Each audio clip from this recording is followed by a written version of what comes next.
Hello.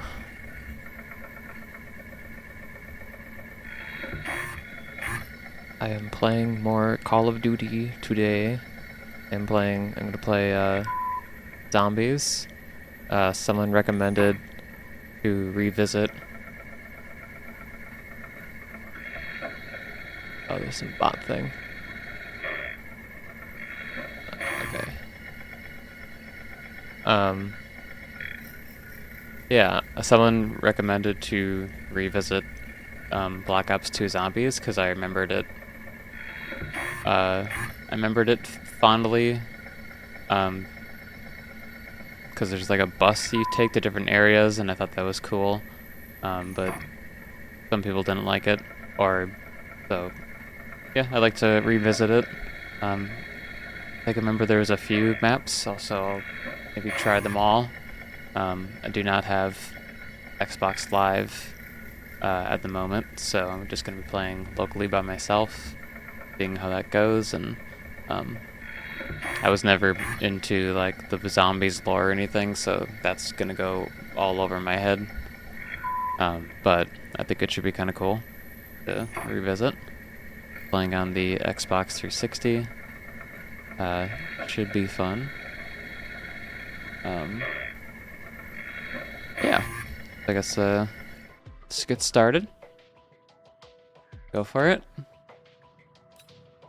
I don't remember there being a difficulty slider last time, so that's cool that they have some accessibility, that they updated it into that. Just playing on Green Run Transit. I think Transit's like the game mode, sort of. I think Green Run is the map. Here. Yeah. Get into this. Try it out.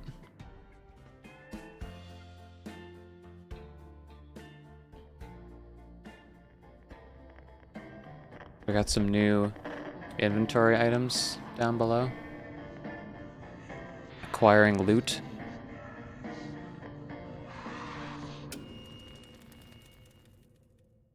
Oh wait, I have this set up wrong.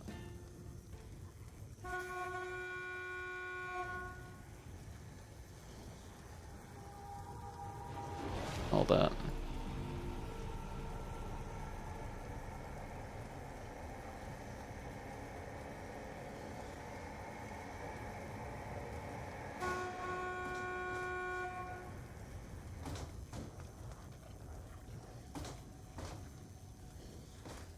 There we go.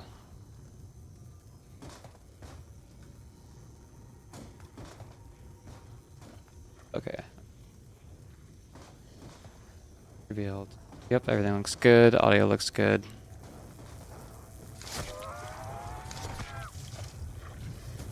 Starting in the bus station. Shoutouts to bus. Shoutouts to the bus. Shoutouts to the bus. Shoutouts to bus though. Actually. I've been playing a bunch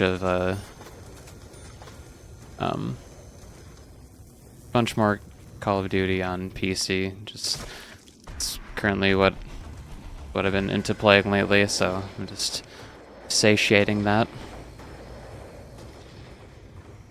So going back to controller a little bit might take a little bit of getting used to again, but should be relatively fine. There's no power thing for this, so I can just get quick revive right away, but that is going to be useless. There's a blueprint thing. I don't remember that. Need a source of power to open this, though. Interesting.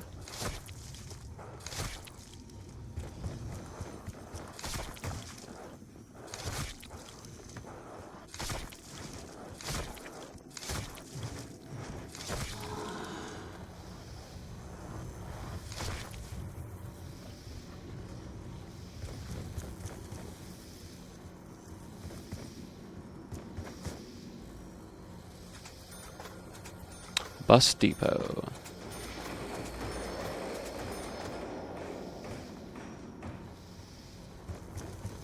I hear things. I do not see things. There we go.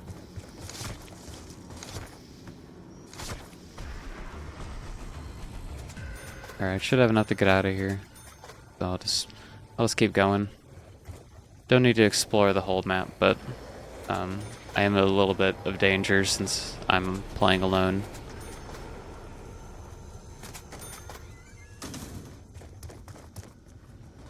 Remember there is an outside. Oh, that can kill you. Okay. I forgot about that. Forgot about the stage hazards. That is an awful weapon. Damn.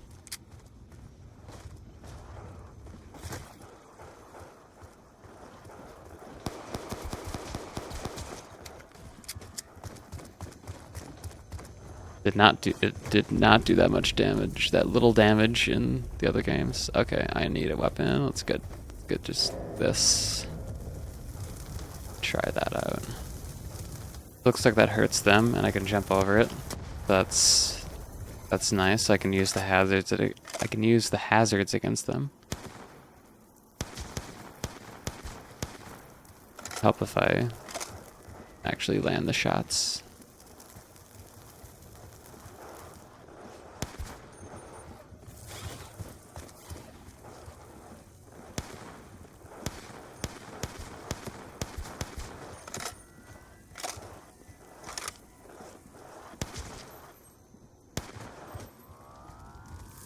I don't know what kind of sound that is, but I like it. Very, very alien-y. Some alien whininess going on here.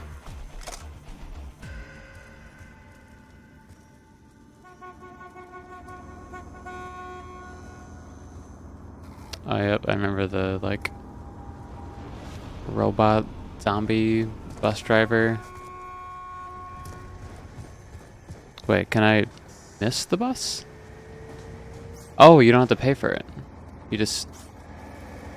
Hell yeah.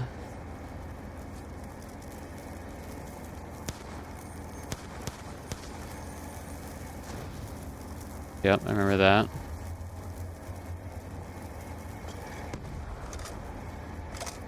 And I got some crawlers there.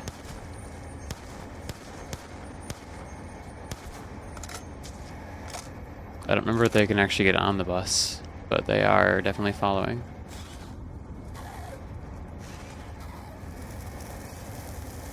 Yeah, no, they're getting close, I think. I can't remember. Yeah, like this is... I like this. I like riding on the bus here and there's like zombies chasing.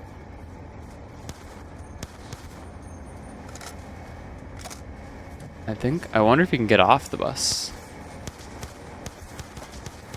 Holy shit.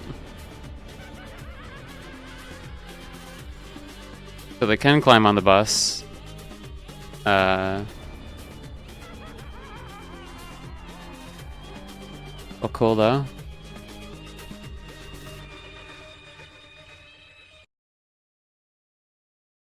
Yeah, see, I like that. That tickles my fancy there. I could maybe try reducing the difficulty and just like getting to see more of it. But I kind of know what I'm getting to now, so maybe that might help. I'll see if I can go on the bus a little earlier. Or maybe it's on a set schedule, as buses often are.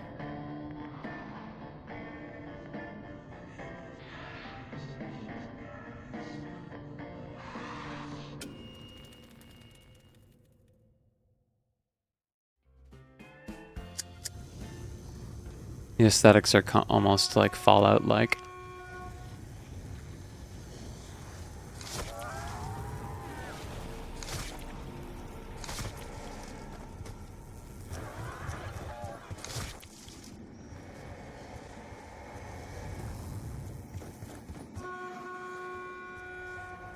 Wait, are they leaving already?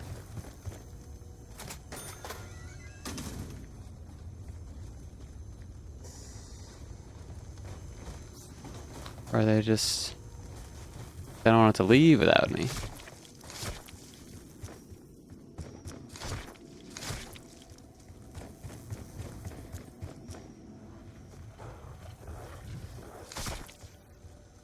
because I don't remember how long it takes to get back around. I do remember getting split up from teammates and us being in different areas, and then that makes it tougher because you can only revive when you're by it.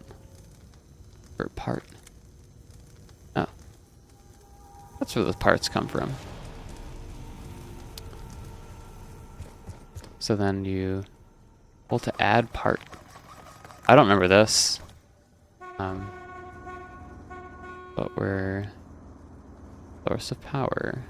Oh, that's the other thing. Oh shit, yep.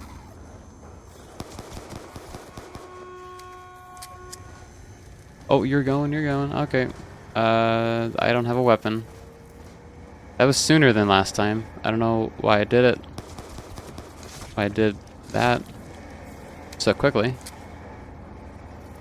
Thankfully, it's still only 2 melee attacks to, only 2 melee attacks to kill things. There's a add parts button somewhere, or a prompt. I'm not sure where that was coming from. Can I close these? I can. But that would probably help.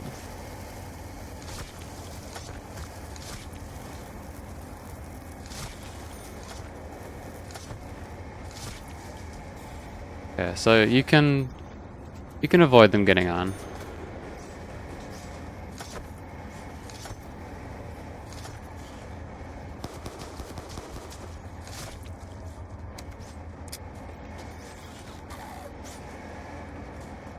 I can imagine this getting pretty messy, but the premise of this, like especially coming from Call of Duty Zombies, which is usually very linear and just like you're in one little area, like the idea of like taking a bus that you can just kind of seamlessly transport in, just taking that to different areas. Oh, what the fuck? I don't remember that. That's cool. I don't know how I don't remember that. I feel like I would have at some point tried to leave the area.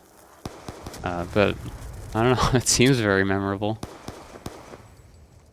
I think you're the last zombie. I want to try that again.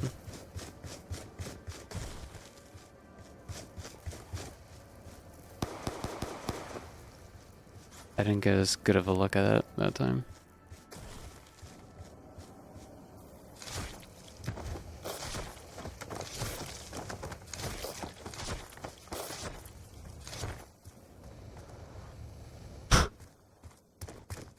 Yeah, I do remember that. Because there's newer zombies that have like little things that go on you as well. I wonder if they got it from this game. Or possibly I'm misremembering. Like mystery boxes in here. I want that. You're leaving already? You're leaving already? Goddamn.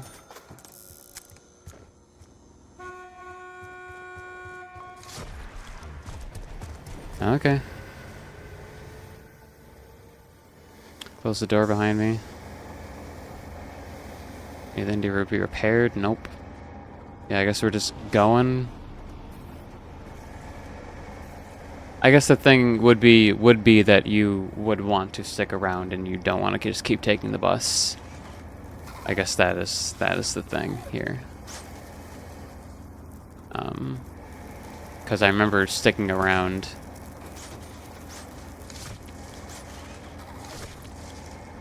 I remember sticking around in some of these areas for longer periods of time. Certainly can keep taking the bus, but yeah. I can see them with their little eyes coming. I believe the farm is next. Yep.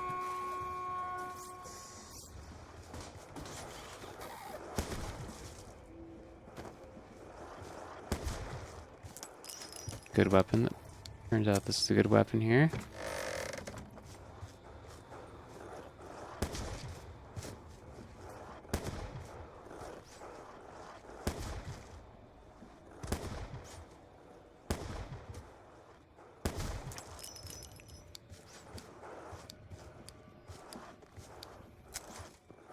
And then I think there was one other fourth area after this, and then it loops back around.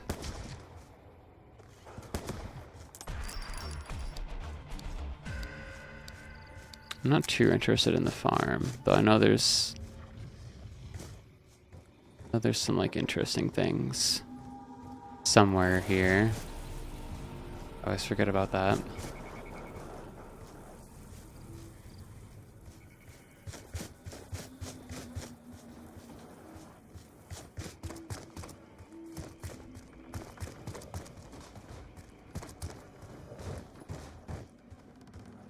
Bus isn't going right away, so I can at least do some things. I only have so much money, though. This needs power. I wonder if we need power in each area or just in general.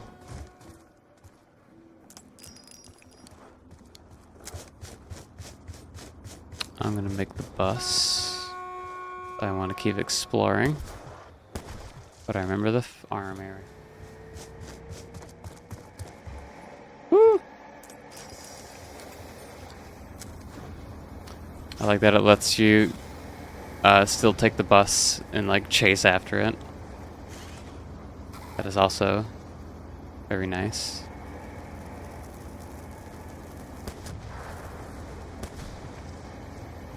That's not nice that those things get left behind. I imagine, I think you can get out, but then you're just going to be bombarded with those little gremlins. But I could be wrong. Or you just insta-die. One of the two.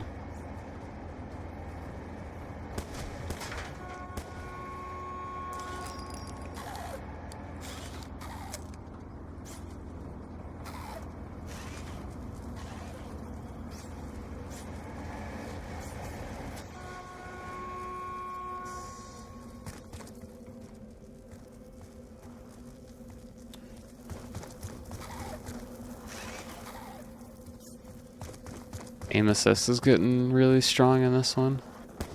Just trying to look around. It's just like staggered. I definitely gotta find... This is a really nice weapon to have. I'll just have to hope I get more ammo. That I don't waste all my ammo. You're going already? My dude. I mean, there's not a whole lot here. Do you want this, though? Open door. Actually, I'm gonna stay here. Yeah, there's some shit going on. There's a toilet sound. Coming down the toilet. Good touch there. That's a part. Okay. I don't know what I'm making with these parts, but... that you can... I always liked collecting little things. Let's see. Can't go over this little thing. Can't go over that little thing. Building. Part added. I'm not sure what I'm adding. Parts I'm adding to what. Power on. Guessing there's a place to power on. Otherwise, I am stuck in here.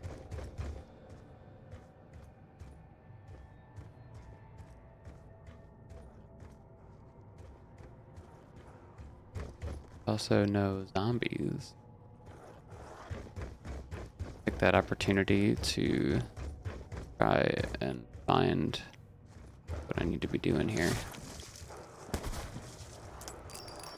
Hope you got faster when you became the last one, I see.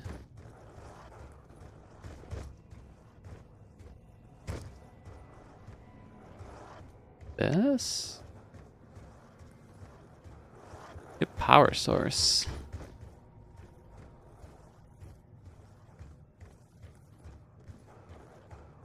I appear to be stuck. I don't remember what I need to do here. I think I'm stuck.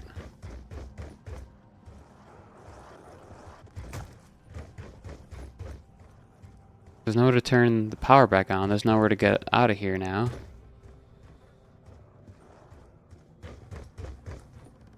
Yeah, I need a power source to open that.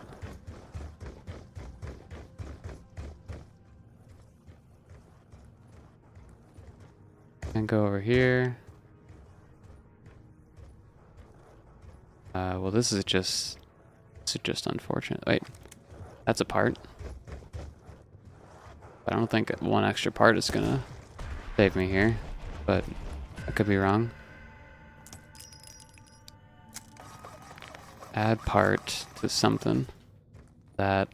Oh, that repairs different things. I can't... Acquired.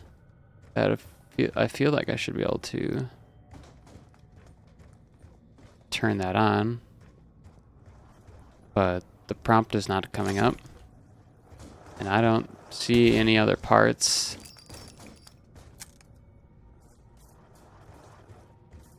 I don't even have the mystery box.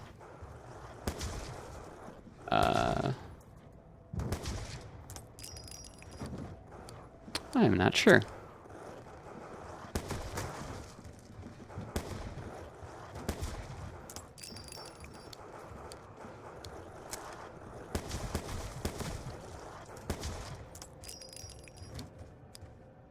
But I would certainly like to turn on the power right now.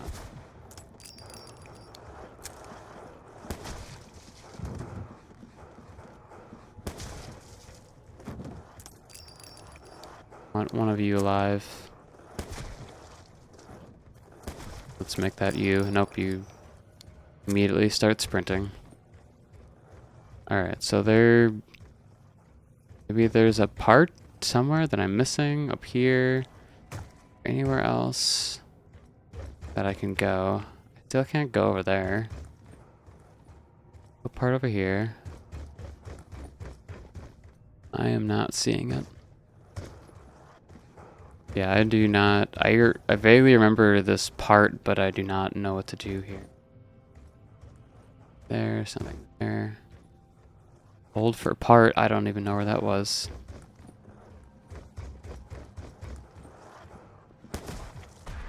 Okay.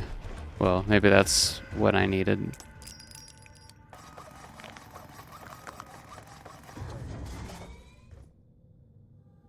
What?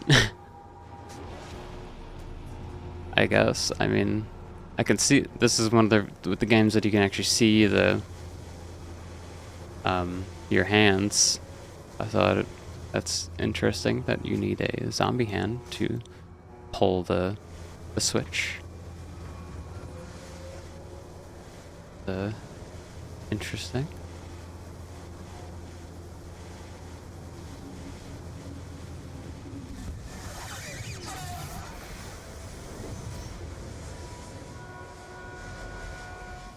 Sounds like the bus is here again. Can I get out? This is working. I remember this area. For whatever reason, I remembered this area. That is a bottomless pit? Oh, I went the wrong way.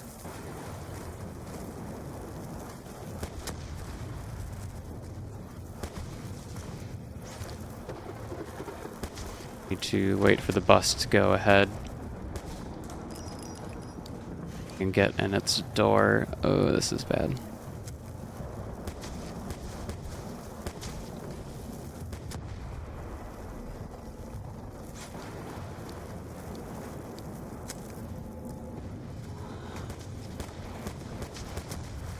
That was dangerous. Yeah, can you go forward a little bit? Oh god. Okay. Well, I think it just loops back around there.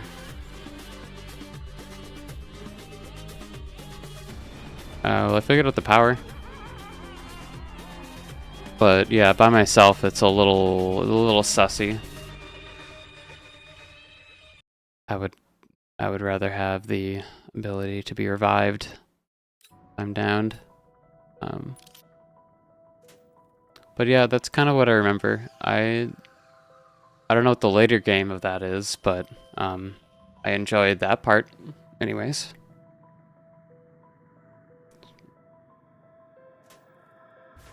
And I think I remember this.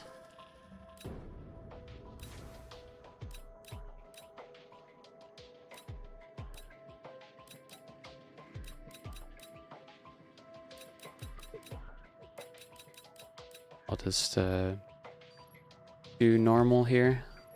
Whatever it's set to. It said, I remember the Hellhounds. I don't know why it defaults to them being disabled, but I'll go with that. Just so I can see more of the map, maybe. I think I remember what map this is. The one after this, though, there's a third one that's available. I don't remember that one. That one might be new to me. Because I remember the transit map, and then I remember, yeah, this, like, city block. Yep. Yep. I do remember this. I'm still on fire.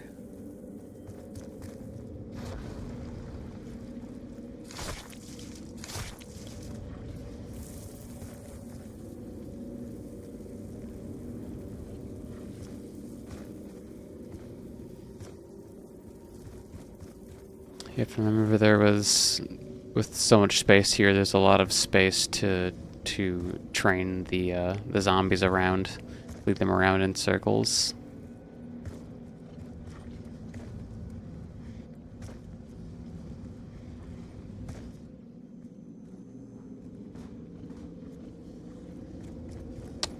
I hear you over here. Where are you? Or no, you're in the building. Or no, you are over here.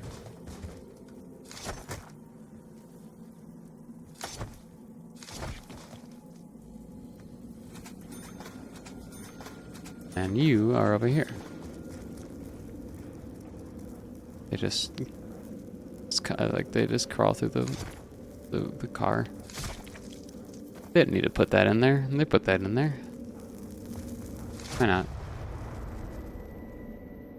Well, I learned from the other map that they blow up when they're on fire. So I should be able to remember that.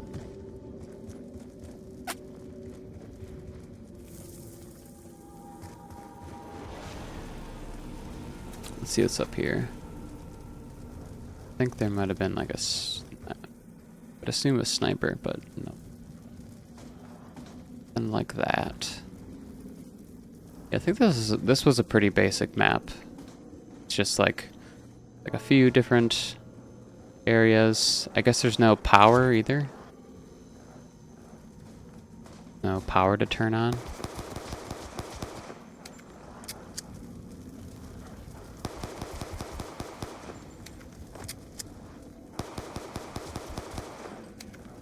I know if I pack a punch this pistol, keep it, then that's very powerful. But I am not going to do that. I'm gonna get this for now, and then that's going to might save up for Juggernog or try to find the mystery box somewhere. Oh yeah, I remember this little area back here too.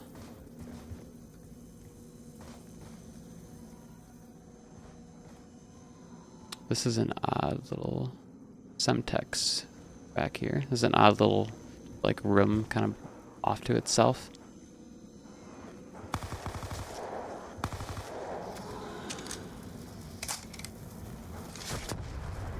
Right. I remember. There's the Mr. Box.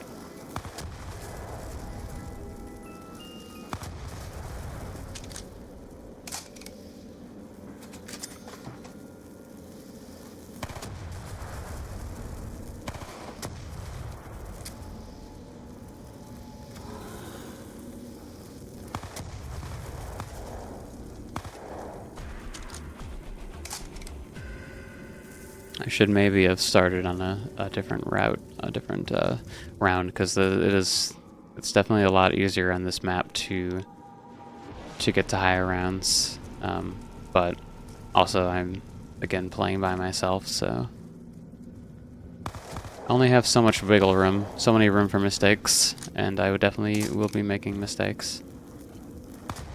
So just let's get as far as I can.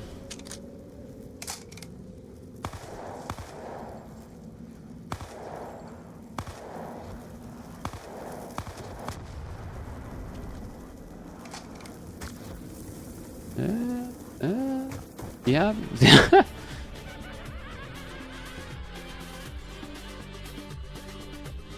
It's hard to know. Oh, the CDC. I didn't know you played as the CDC in this game. Did not notice that. Or at least I didn't have context for what CDC meant back in 12. I think that's when this game came out. 2011, 2012.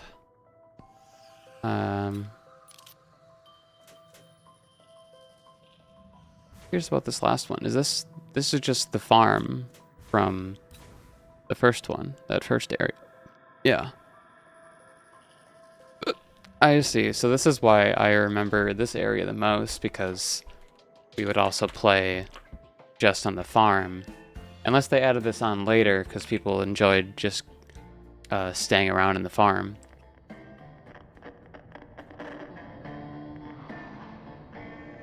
I can't remember.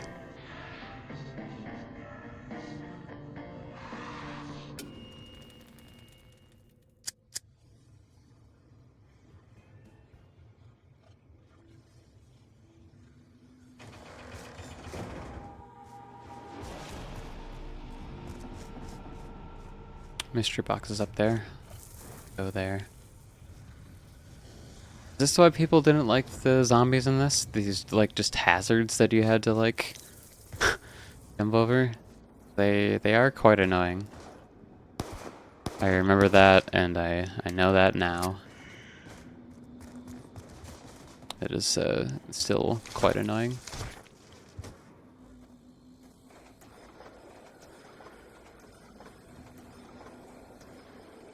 And if so, I do not blame them. I do not blame you.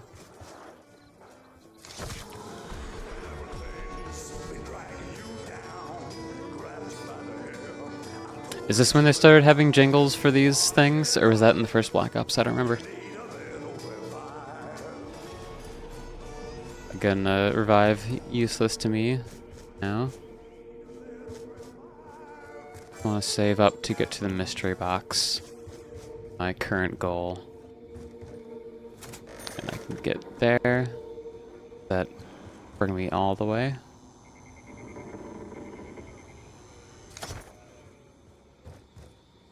Curious if there's any secrets in this one area, or if that's exclusive to the is that exclusive to the outer just like the full transit map, full green one map. Okay. Oh, I didn't notice the guy on my right. Okay, well that's just the farm. I think I'm going to do one more on that transit map. See if I can get a little further. Maybe also try out the that like town square intersection. I should actually do that first. Let's go back to this and start out like there. Remove all supernatural assistance from the game if you dare. Magic enabled. Sure what that means.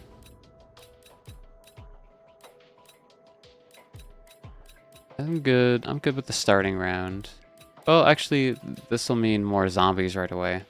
So I can get money quicker. It'll start a little harder, but I think I should be fine. Because I want to explore some of these other rooms. I think there was one that had like a game room, billiards table. It was like a bar type feel. I'd like to check that out.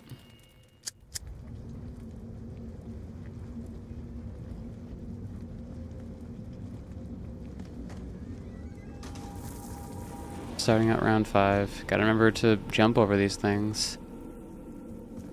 I can get in here. This is like a bank. Bank.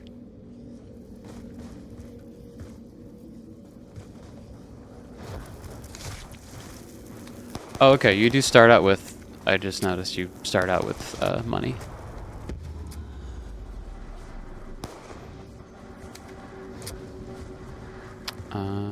Juggernaut was up here. I would like to get that. Or at least I think that was... I think Juggernaut was up here. Yep. I would like to get that right away, because I am bad.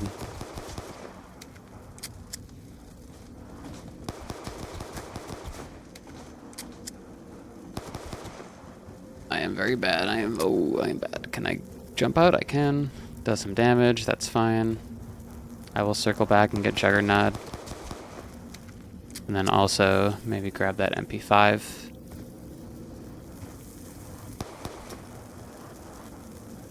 Maybe grab that MP5 first, because otherwise I'm not going to be able to get any more. This is bad. I think I can save this. Oh gosh. Yep, I see my in. Let's go get the MP5. Get some more shots, come back for Juggernaut, and then I should be able to survive.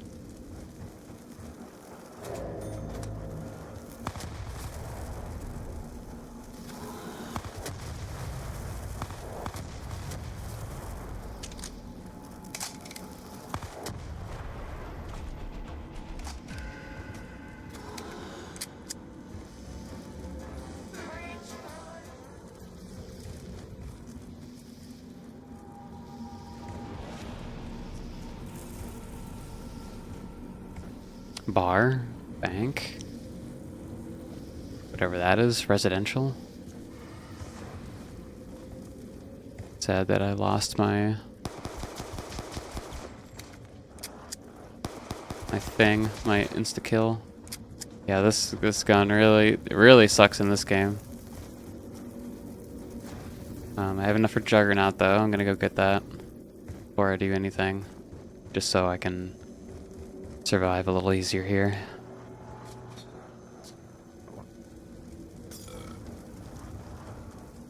Alright. Believe you can train here.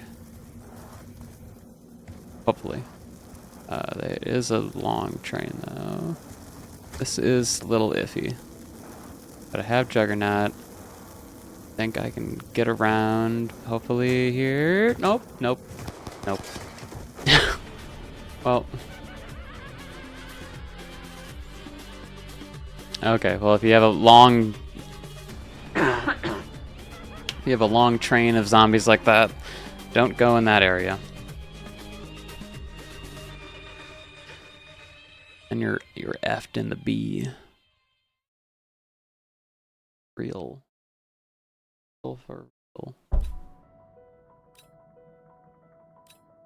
Let's do the same. I think I can do it this time.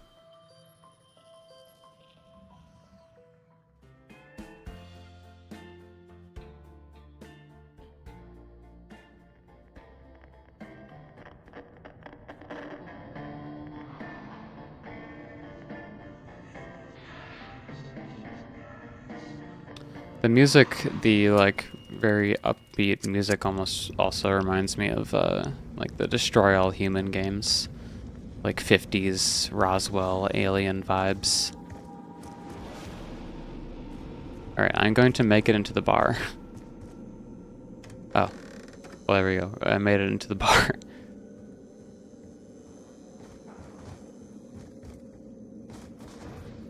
No smoking.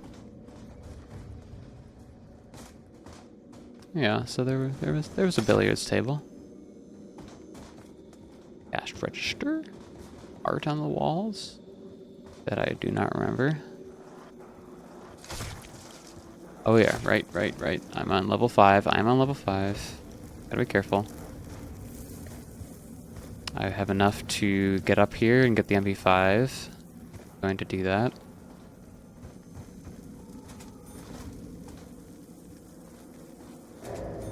There we go. That is a shit ton.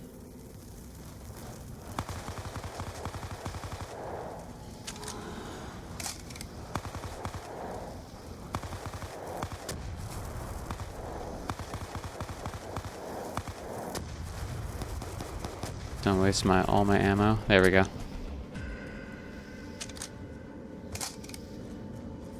Alright. There's also the bank. Bank's got speed cola. And it looks like a bank. Bank. Like a bank. I can't get in there, I don't think. I mainly just want to look at the environments. I gotta get out of here before I get cornered in. Can I go in the bowling alley? I don't... That might be the only areas that I can go in. I had to remember exactly where the training spot is here.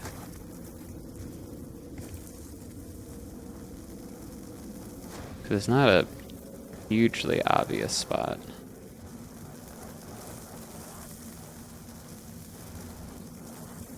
Gotta avoid that as well. Okay. I think it might have just been around. You kind of take a little, like, weird trip. Remember going in this corner a lot.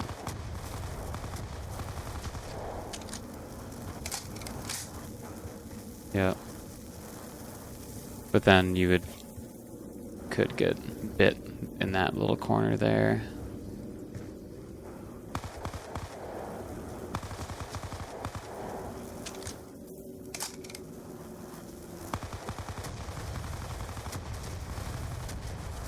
Have enough for Juggernaut. Feeling a little better here. A little more solid ground.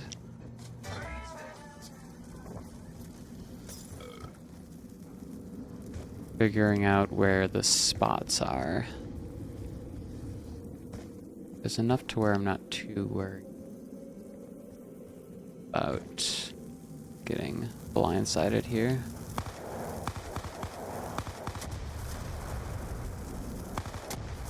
Oh, I'm already running out of ammo.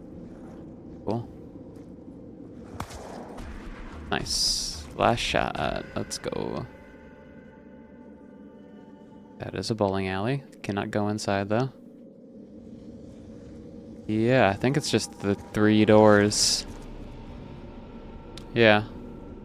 3 doors. I'm gonna go get more ammo. E5 is serving me well here. Yeah, so I see. So this is your kind of run-of-the-mill, like, zombie map. It's just like a static, unchanging. That's what static means. Stuff happens. There's not a whole lot going on. Just a basic survival map.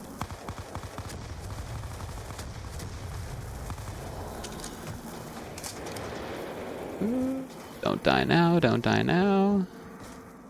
Can I go up here? Can I drop down from here? I don't know. Yes, I can. Revive, don't need it. Can you suck off?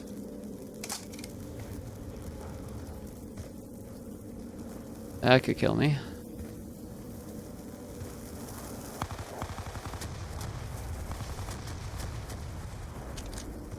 Jump over that. Didn't fail to jump over that. This is getting a little iffy, but I can save it. Going over here and then over here.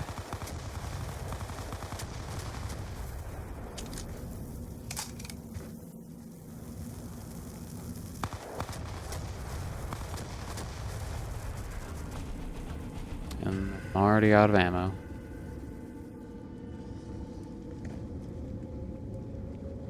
Save this for the last second. Let's just get it.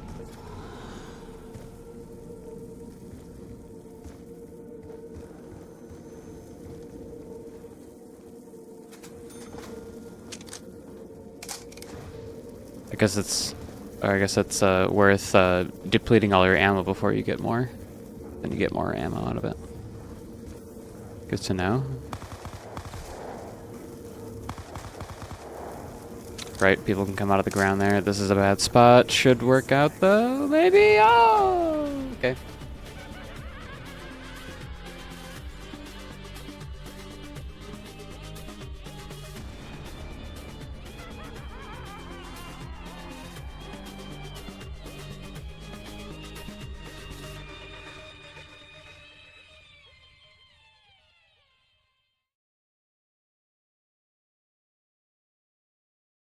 Okay.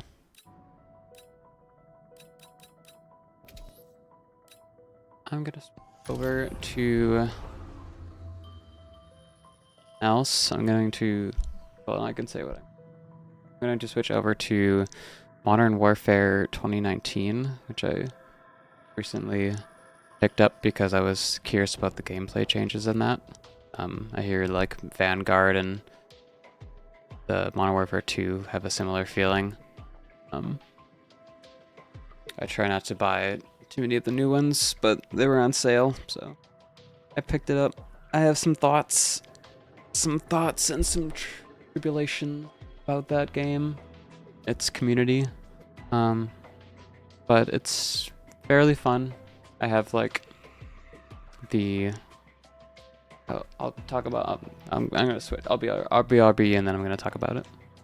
All right, RB.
All right.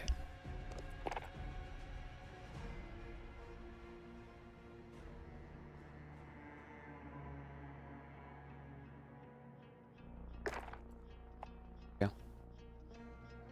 Going through. My mic's going through. We're good.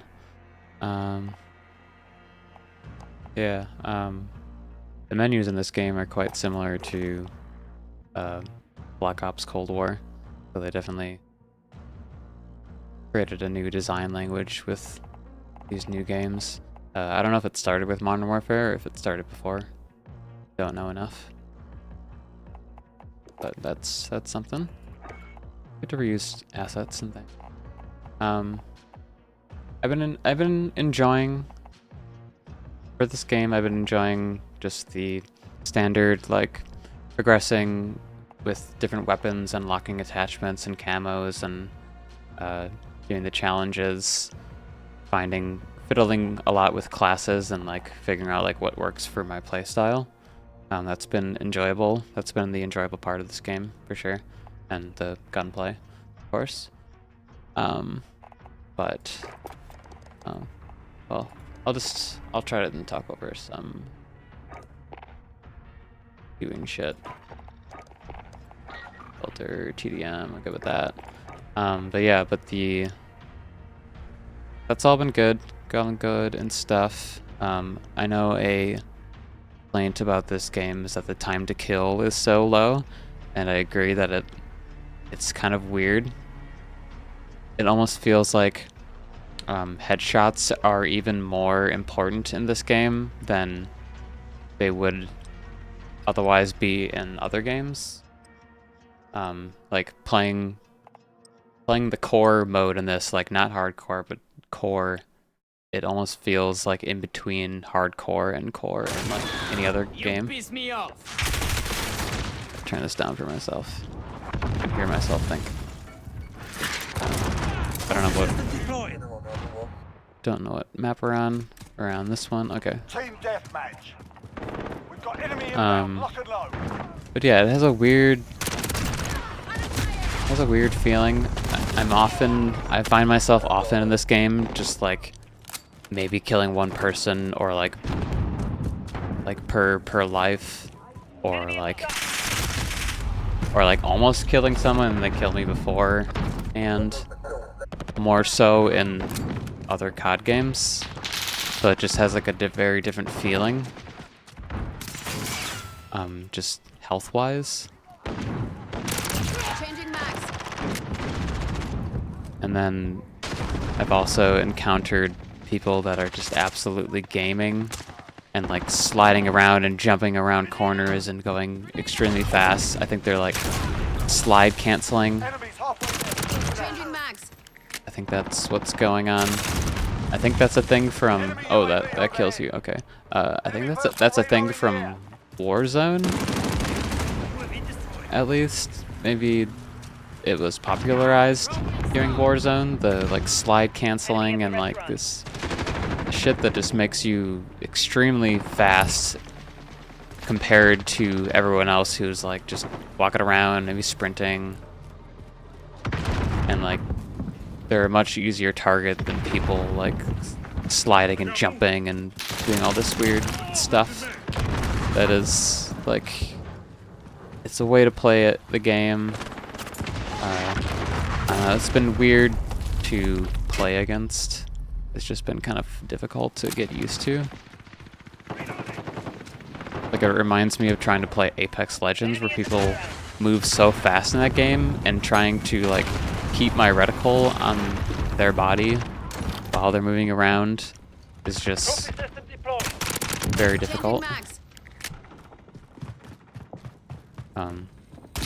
One reason why I don't always want to play something like Apex Legends, just I'm not the best at moving targets that are moving so fast.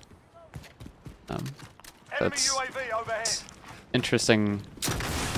Yeah.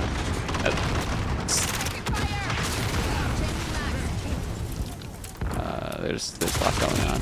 Oh, okay. I'm like half paying attention, but that's fine.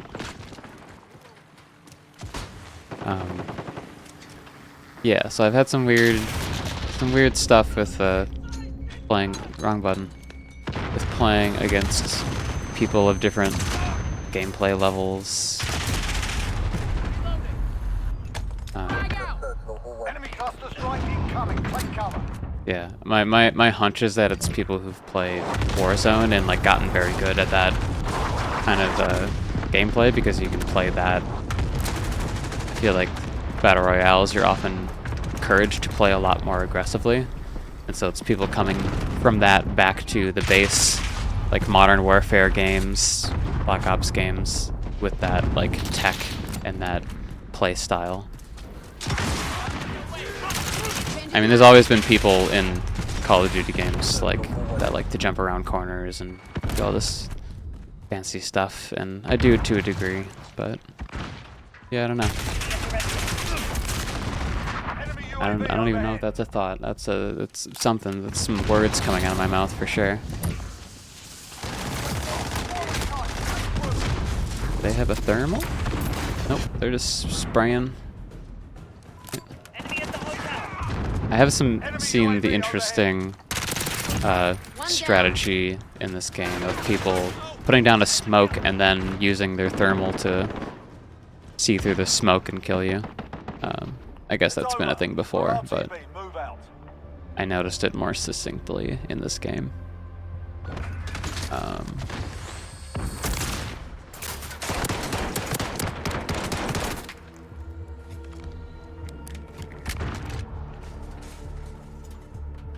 Chat says I'm mixed.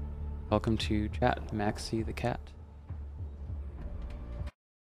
Yeah, I just picked this game up recently. It was on sale.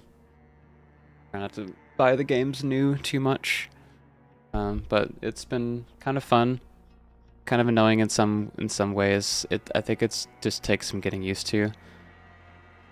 I'm complaining about like the some of the players who just know the movement in and out, and then just are very quick and hard to keep in your line of sight and like shoot consistently.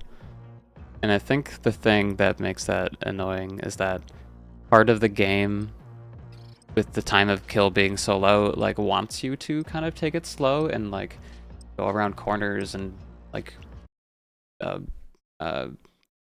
lean around corners, because you can like mount on walls. I guess I can show this off in the beginning here, but like, yeah, like the time to kill and stuff kind of encourages you to be doing that kind of stuff. But then there's mechanics that allow you to not do that, and then by being very quick and like sliding and jumping around, it like kind of works against that, and then you kind of end up with players that are just dominating because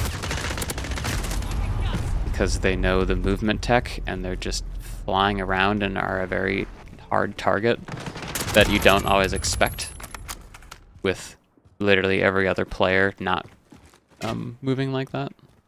I think that's where my frustration has been for that kind of that specific type of player. So you don't get a whole lot of them, but like every round or so you will get someone who is just zipping around, and it's yeah, just a little observation. I don't even know exactly what I'm saying here, but something like that. It's been frustrating. I don't like Cold War, but I like playing as the Maxes. I'm guessing that's one of the characters in the game. I'm not too familiar. I've actually enjoyed Cold War more because the time to kill is slightly higher, and it's just there's a different feeling to it. I'm not exactly sure how to pinpoint it. Besides, I know that the time of kill is longer, so there's a little more wiggle room. I think also Cold War avoids it doesn't have the same movement mechanics that can be exploited as this game does. Crush them. And just, Gotta reload. yeah, I don't know. Hard to pinpoint for sure. Enemy at the compound. It's a bit of a nebulous thought regarding this versus Cold War. I'm not entirely sure, but I often do a lot better with Cold War. But also, this is like newer to me, and like Still here. I think getting to know the maps definitely helps a lot too, and because a lot of these maps I do not know, I don't do the best. Enemy at the junkyard. The enemy has the lead. So it's getting used to the maps for sure. Like at this point I'm used to the Cold War's maps, especially the ones that are from Black Ops 1. I think I'm often doing better on the maps in this game that are just rehashes of the ones from COD 4, which makes sense in that regard. Yeah, she's from the zombies mode. I missed out on getting Ghostface, which is unfortunate. Not too familiar with that either, yeah. I enjoy the zombies mode in Cold War. I never got too much into unlocking the characters. Besides, there was one in this game that I unlocked because there was no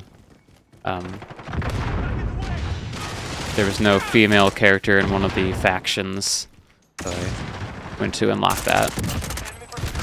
Get down.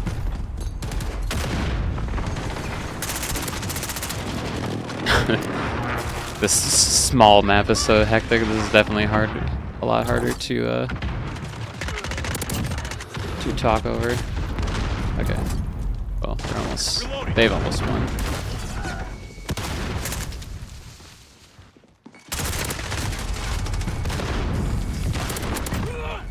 This is also interesting because for whatever reason, they like brought all of the small maps from the previous like Modern Warfare games back in this game, and so in the rotation there's a good number of there's like Rust and Shipment and this map to a degree, although it's a little bigger, but just these really small maps that you can get, and it just like really speeds up this game.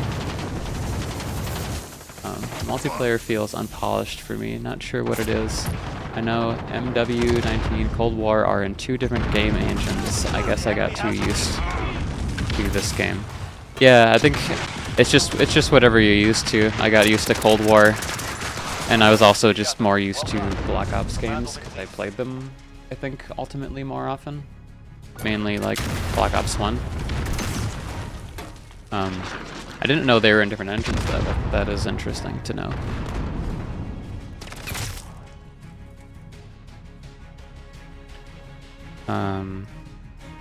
But yes, different feels to it. Ultimately, I think it's a combination of the maps in this game, a bunch of new ones I'm still getting used to, and also the older ones have a lot of changes to them, to the like fundamental structure of the levels.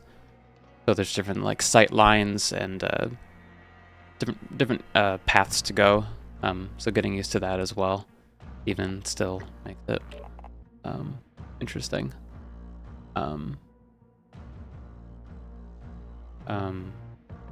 I do wonder also if the aim assist is a little stronger in this game than previous ones or other ones, because the lobbies are usually dominated by like controllers, but I don't know. I guess I haven't paid attention to like which of the people are the ones who usually like absolutely destroy in these games. Because you will get people who are just absolutely gaming. And yeah, yeah, that's an unfinished thought. I don't know anything about the aim assist, but I had a hunch that might be It might be a little stronger in this game, but I don't know. Which is fine, because controllers need it. We've got enemy inbound. Lock and load.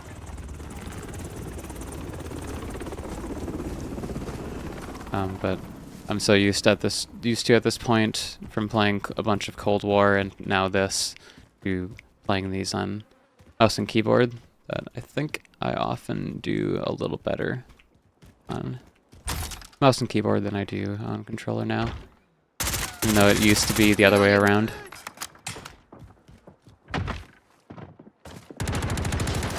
Taking control.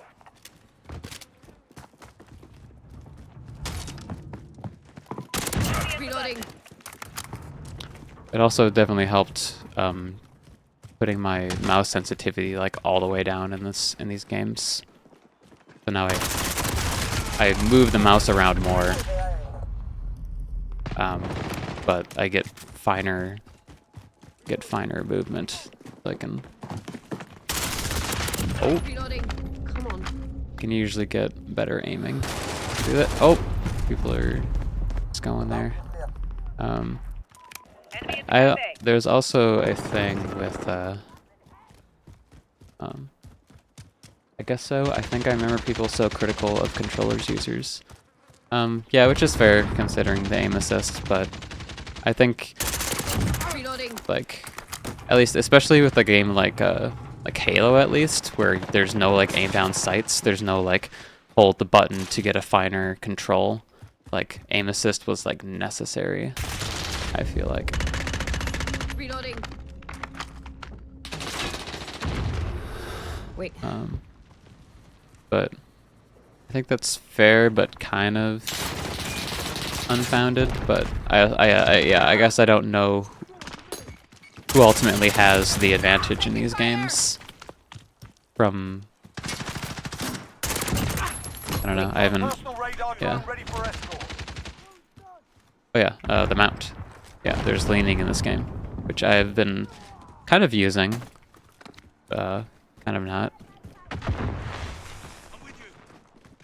Must say I prefer Cold War's maps over MW19, except for Miami. Fuck that map. I actually kind of like Miami. I know the map you're talking about. But it might be a maps thing too. I mean, in this game, I've also found that not recently, but at least before, I was finding that people were camping a lot more in this game. Just like in corners and like random spots, or like in the back of the map, just like sniping like this spot. Though I think they're just temporarily there.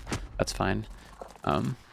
But yeah, I feel like there's definitely been more camping in this game, which is a way to play that is different than mine. And there are ways to combat camping, but especially if you're just sitting in a corner with a shotgun, which I found people using shotguns a lot in this game.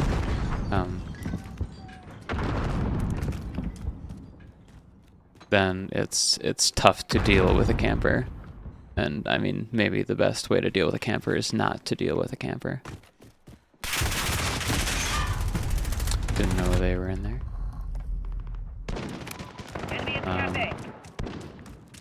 Yes. Yeah. Where am I being shot at? Where am I being shot at? Am I being shot at? Changing mags.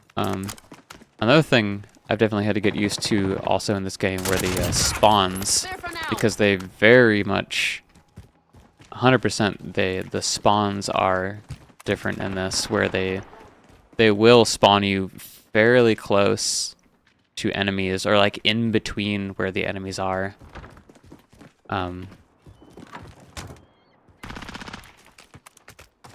Gliders are also kind of weird, but maybe ultimately good, just kind of getting used to.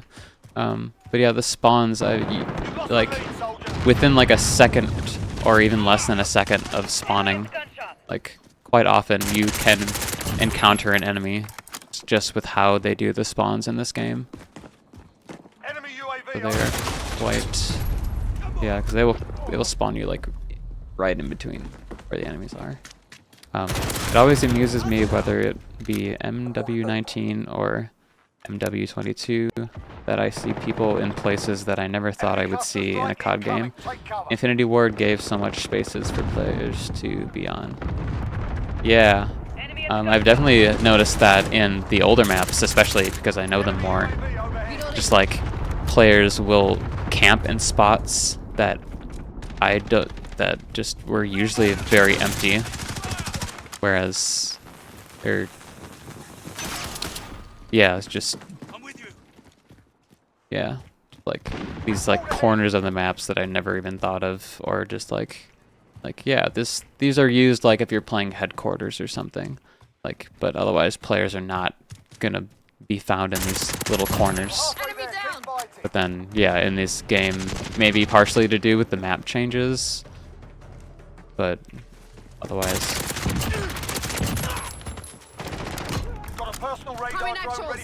Oh, we got a kill streak.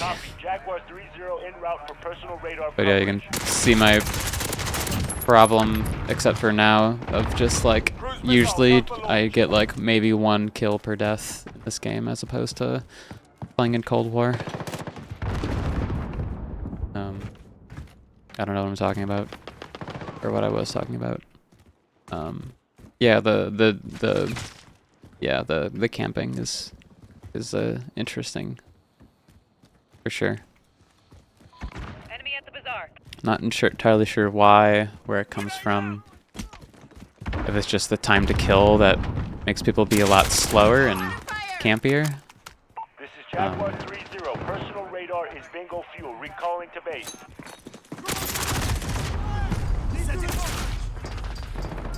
Something like that.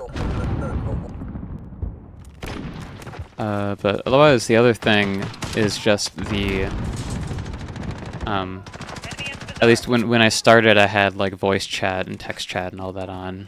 I think I still have text chat on. I don't know how to turn that off yet. But voice chat just like extremely toxic. I mean, you can't expect the most from Call of Duty, and maybe I'm just used to Black Ops Cold War with the voice chat off. I can't remember if I had intentionally turned that off, but yeah, people, I would just often, like every other match at least, like people would be like on the other side of the team just talking shit at the end of the match, like, oh, y'all suck. Like, that was easy. It's like common just stuff that does not make you feel good. Or even on your own team, if you lost, you would just get shit from people. That just does not make you feel good, and it was just, there's just so much of it. So I had to turn that off, and made me feel a lot better about playing this game immediately. Still get some stuff in the voice, in the text chat, but not as much. People are usually in voice doing that. Also because most people are playing on console, and there's no text chat in console. Or at least as far as I know. I don't know where the enemies were there. But yeah, there's just a different... It was that put a sour taste in my mouth, and then just like some people's like their player names put a sour taste in my mouth. Someone had like Kyle Rittenhouse in their fucking name. I ended up reporting it because you can report people for offensive names. It's not like ethically offensive, but I don't like what it makes me assume that players like. It reminds me of what kind of people are that I might be playing against in this game or other games. And I have a feeling are more common to find playing this game as opposed to something like Team Fortress 2, where I see people with pronouns in their names, or like other cool queer shit. Enemy at the construction site. Like that game Objective failed. has Report for debrief. a much more attractive. Attractive is not the right word. I feel better about the community of like TF2 than I do like Modern Warfare. But even maybe because I have voice chat off and I'm not paying as much attention. But like even just playing Black Ops Cold War, everything just the community just feels a lot better. I don't know. I guess it's like an aesthetic thing. And then also immediately when you go into multiplayer, you see these different playlists on the side here. Like 1v1 me bro. That, I don't know, that gives me pause. What objective? Like a mode that like, a playlist of objective modes where you get score for your kills. Which I thought it was already a thing. But just like, yeah, it's this like the common complaint of people going into objective maps and only killing and not caring about the objective, and then they encourage it with a playlist that is just like that. I don't know. That kind of unrelated, but adjacent. Just like, what are you trying to foster here? Like, what are the devs trying to foster in their community with like this type of thing and this type of thing? I don't know. It's just a little weird. And like, it's cool and all that the games have like pride stuff and different like pride flags and stuff like that you can like put, and like that, like that's cool and all, but then I don't know if I can even find this, but there I saw like call cards that were just like a cropped photo of like someone's like boobs, like a cartoon girl's boobs, and it's just like, it reminds me of the call cards from like Modern Warfare 2 that's just like a scantily clad woman that's just like what, like cool with the pride flags and stuff, but then you just have its other shit, just like what are you doing? 1v1 me bro mode has gotten me some interesting interactions with some players, like being called the F Slayer. Yeah, I could see that.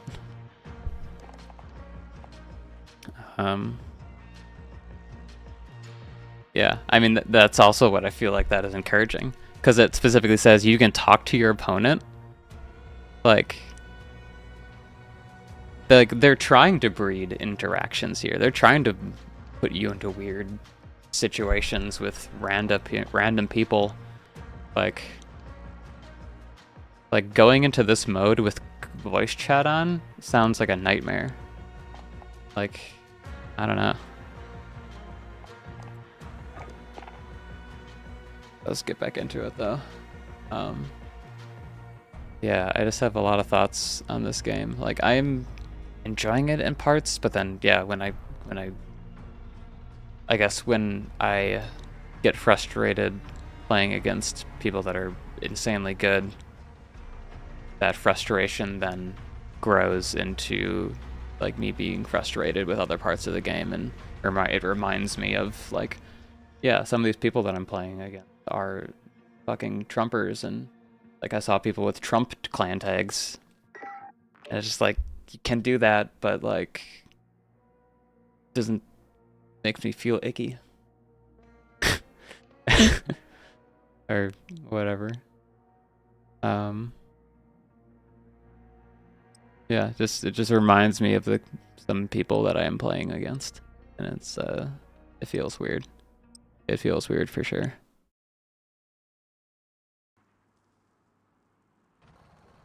But I still enjoy these games. I might end up abandoning this game and just playing more Cold War if I have the itch for Call of Duty, but yeah, I don't know. I mean, these games are not known for being queer positive communities and shit like that. But like, even going back online to the old Call of Duties, which I have previously been playing, like Modern Warfare 2 era, Call of Duty 4, all that stuff. The voice chats, the open voice chats on there have not been as bad as in this game. And that, Good. like, I mean, people change, games don't necessarily change, which is obvious when you're going back to like a 2009 Call of Duty game. But like, I guess people have changed. Reloading. But Personal radar drone ready for escort. I don't know, not as much for this game.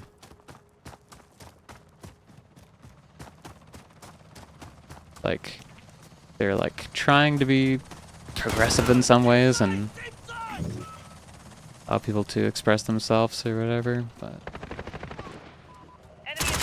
Reloading. Hold ahead. it seems kind of surface level. Under fire.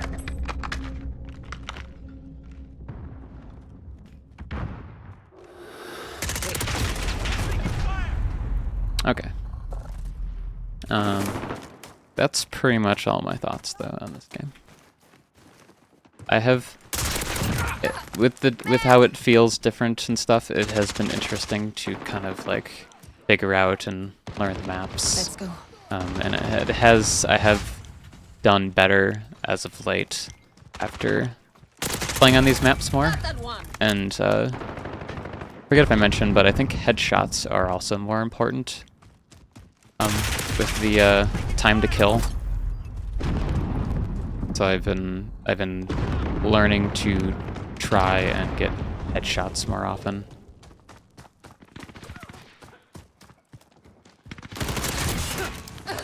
Damn it. Friendly UAV overhead. Enemy down. Reloading. Got a personal radar drone ready for escort.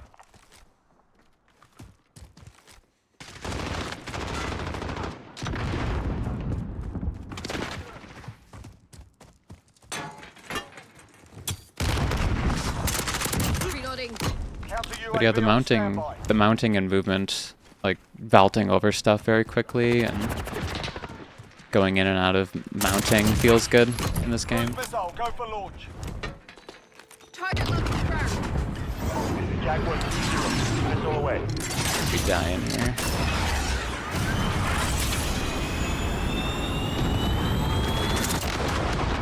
On Oh, target. triple kill. How did that work? Send counter UAV. On my common actual. Send Jaguar recon. 3-0, scrambler cover. Copy. Jaguar 3-0 en route for I personal hope- radar coverage. I'll read this when I die. 1 second.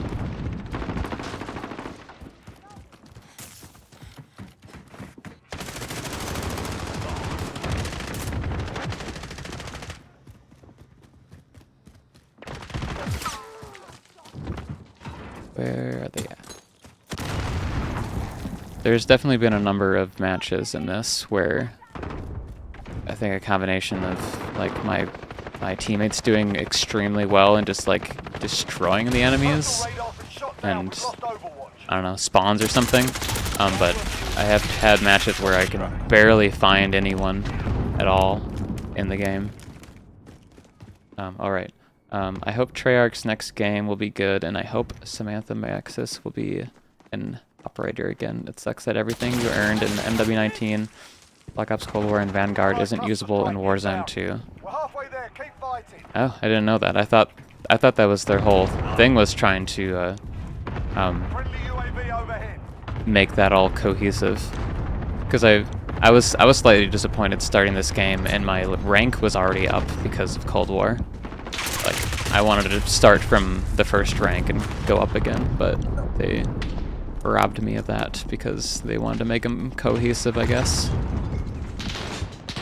So it's at least cohesive between this game and like Cold War. I have no interest in getting MW23. Yes, I call it that to avoid confusion with other MW3. Yeah, that's fair. That's fair to call them MW19 and 22, 23. I was surprised that they were doing another Modern Warfare so close to the other one, because usually they've been switching off. Changing mags. It almost like worries me. There. Threat removed. But yeah, I've heard, I don't know, iffy things about this new one, I guess. I don't know a whole lot about it, but I don't know that I'm necessarily itching to buy the new COD. I don't think I'm trying to get back into that. Let's go. I did buy this, or I bought Cold War new, and that was the first one I had bought new since like Black Ops 2 came out in 2012. But yeah, I don't think I'm trying to get back into that. The trailer kind of got to me because for MW3 or MW23, trailer kind of got to me because it showed off a like stealth mission, and I enjoy the stealth missions in Call of Duty, but I think I can resist. And like I've heard the monetization in MW 2022 Changing mags. is pretty yucky. And then that's sounds like it's just going to be extended into the new one coming out. They are just starting from scratch. Hope you're in the same spot. I do like that Lara Croft is in Warzone though, not gonna lie. I did not know that was a thing. I didn't know they were, I mean, I guess if they were, I guess, do you like Fortnite, do you?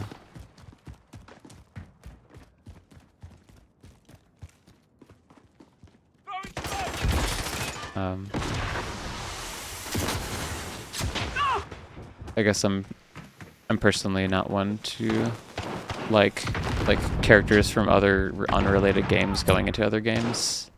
I don't know, I guess there's like a cognitive dissonance with that I don't always enjoy. But I find it fair that people do enjoy that.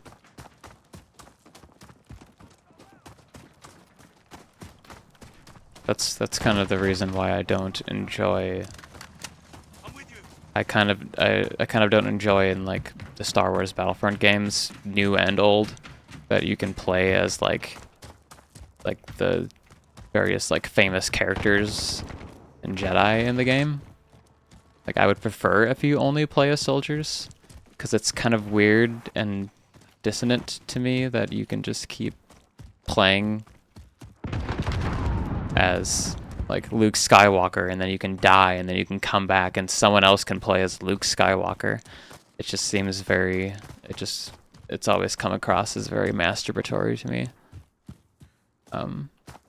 Not in like a pretentious kind of way, just like, I'm not even sure in what way that I don't like it. I think it's just the dissonance. I prefer, I don't know, I guess it ruins the immersion or something for me. I don't know, it's just, it's a thought. They're also bringing Spawn into Warzone for the Halloween event. Neat. Oh! Also, Ash from Evil Dead and Skeletor is going to be in it. What the fuck? Yeah. I would have almost assumed some of those were already in like Fortnite at this point, because the amount of characters going into that game are ridiculous. I thought I killed him.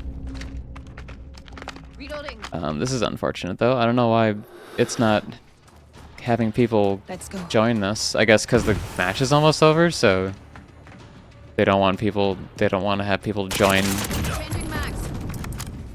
the match when it's like almost ending. But then also at this point, it's gonna take forever to get to the last kills here, because there's only one person to kill here. So that's kind of weird. But I guess I get it, but this is This seems like an edge case for sure. Me too, especially Skeletor. Yeah, like I guess there's been like recent He-Man stuff coming out, but like She-Ra, and I think there's an actual He-Man cartoon coming out that's different. If I remember, it was like really stylized or something. I can't remember, but I know there was something there. Also, if you haven't seen She-Ra, highly recommend. Though I believe it is stuck on Netflix now, so that kind of sucks. It kind of sucks with Netflix, because that password sharing stuff has been becoming implemented in the various apps and stuff, and it kind of sucks because me and my friends were watching in this household some stuff on Netflix, but now we can't watch on Netflix because the owner of the owner of the account does not live here. So now it's weird and awkward to try and switch accounts, which really sucks, and I don't think it's gonna really work out for them, but I guess we'll see. I at least hear rumblings online that people are pissed and canceling stuff, but I guess we'll see what the news says. Or see what their earnings say whenever they do their next earnings meeting or whatever, however that works. I don't know enough. A fucking cartoon villain in Call of Duty. I love that, honestly. I kind of like that Call of Duty isn't taking itself seriously. Yeah. Yeah. I mean, that makes sense. Team deathmatch. Enemy threats in the AO. I guess a part of me kind of always enjoyed kind of how seriously this game took itself. I guess in like I don't know, in some kind of capacity, there was a part of me that enjoyed that. At least in like the campaigns and like the Spec Ops missions, like going into a mission and getting someone with having someone with like gravelly voice talk to you over the radio about your mission, and that you're gonna go in and fucking take out the insurgents and plant this bomb or save this hostage or some shit. I don't know, but I mean that's campaign and shit can be separate from multiplayer. The multiplayer's always been a little goofy for sure. Multiplayer and the zombies. Zombies, I don't think you need to take that seriously.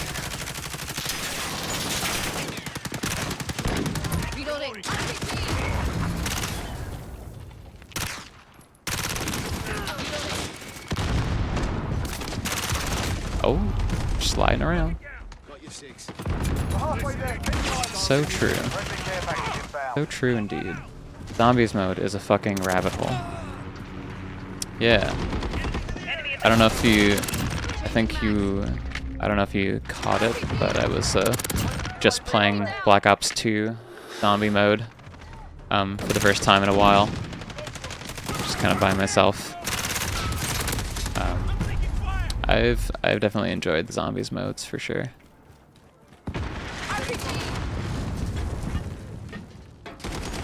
Playing with friends back in the heyday when we were all very good at getting to large round counts. Like I always got burnt out after like one match of that. But at least now in like the modern games you can like exfil out of someone just flying around. Oh my god.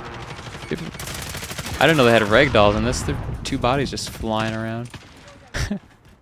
But yeah, in the new zombies, it's kind of nice that you can exfil or exit a level like mid level, and like just like end your session. That has been nice. That was at least in Cold War. Maybe it was in previous games, but I haven't played those. Allied cluster strike inbound. This is our fight. Stay focused. But yeah, I always got like kind of burnt out very easily with zombies, even though I did ultimately enjoy them. But yeah, Black Ops 2, I remember complaints about it, or someone in chat was saying that the community wasn't a huge fan of the Black Ops 2 zombies, but I remember enjoying them. But going back to them, I can see why. I don't entirely see why, because of the transit map that like where the like bus takes you around different areas. I think that still rocks. Maybe people like that one. But then there's this other map that's just like this like intersection in like 4 buildings, and there's like 3 doors you can unlock, and like it's pretty bare bones. And that one I feel like people might be more justified in not enjoying. I could see that.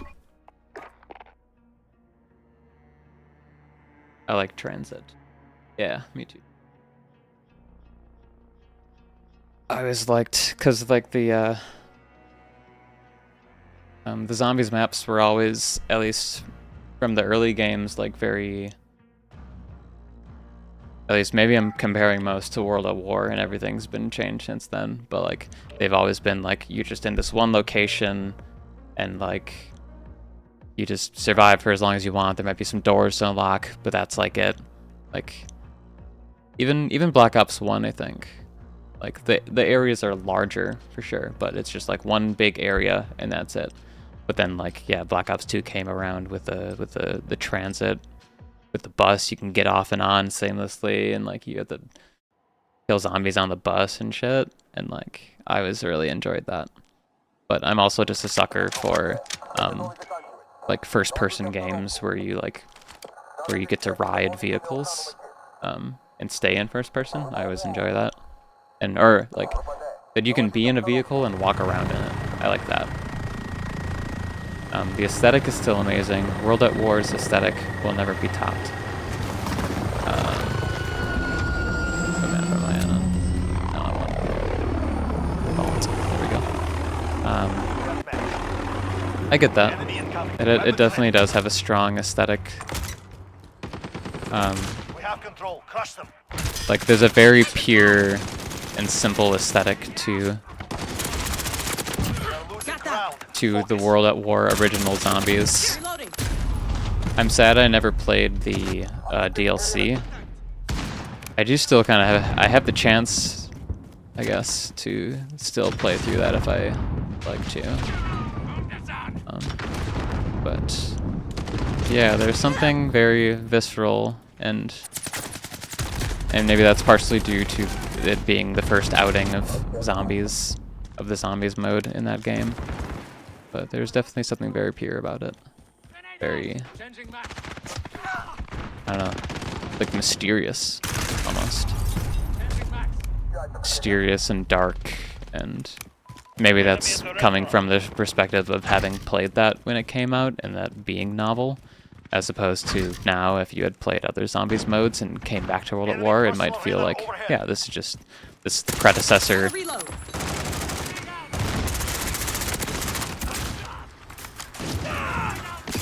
Thank you for that. The riot shields are definitely annoying in this game.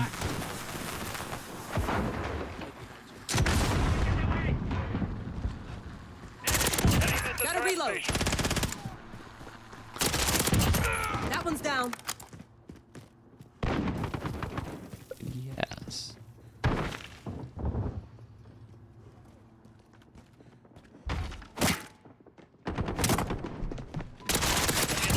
reload. We have a personal radar drone ready for escort. Alright. Oh! They just jumped over me. Enemy UAV overhead. World at War on PC includes DLC. Yeah, maybe I'll have to pick that up for like $10 or something at some point. I've heard that the... Oh, that's unfortunate. I've heard from some Steam reviews at least and some other stuff online that the every Call of Duty previous to Infinity Ward has some like exploit in the multiplayer that like can like allow hackers to like take control of your computer. It sounded like they did some updates to their servers that's no longer the case, but I'm like uncertain.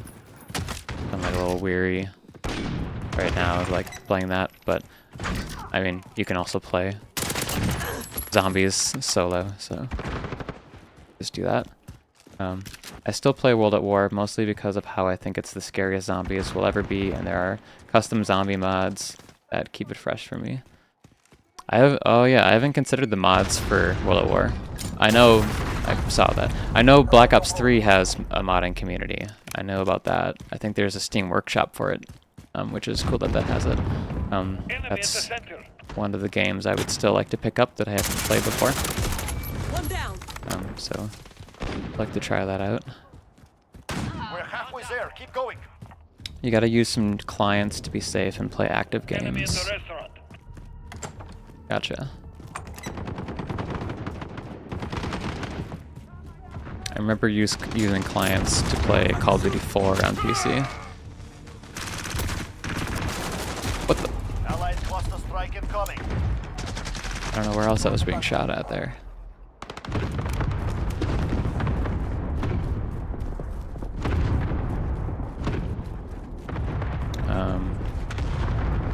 Brain. Call of Duty. Yeah, Call of Duty's it's kind of ingrained in my head, and I'm at the point where I'm just kind of leaning into it. Gotta reload. Enemy movement. Got one. Reloading. Nice.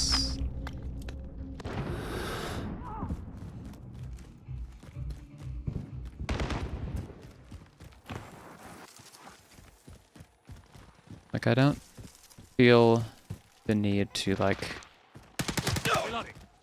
play all of the Call of Duties unconditionally, but I enjoy their feel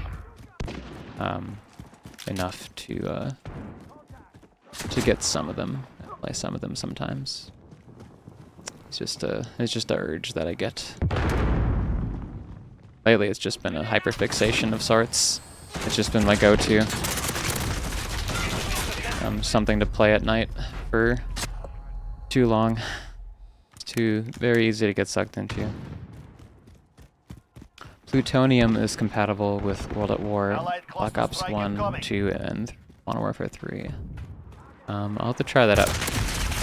I'll have to look up some stuff on that. But yeah, I'd maybe be interested in trying that out. Possibly. Ah!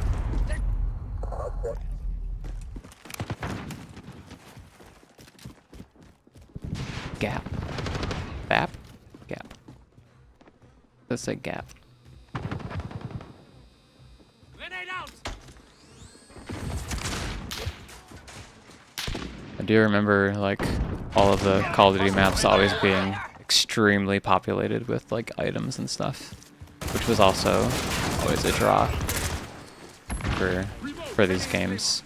It's the density, just the comparatively quadruple A experience of it all. Enemy care package inbound. Love a good dense map. Something you didn't always get out of like something like even Battlefield. You'd have like interiors of buildings, but then they just wouldn't be very populated. Whereas these maps are always extremely populated with just random shit.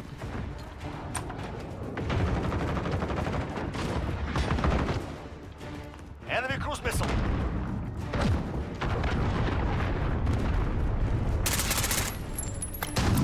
Ah, wrong button. Grenade out. Changing mags. Oh, I thought you could jump over that. Ah! What's it at? Okay, we're good. How's Check's chat doing? Check's chat is doing good. Someone's just laughing about the spawns, which is fair. I think that's what I remember hearing about this game. One of the things was the spawns are weird. They're just extremely aggressive spawns. But it just means you have to know that when you spawn in, you have to kind of be ready right away. More often than not. Just something to get used to, among other things.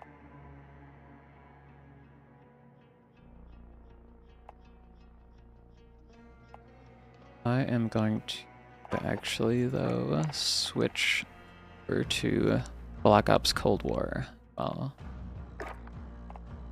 Yeah. Oh yeah, there's also this menu thing that they have for this and Cold War and probably the other games.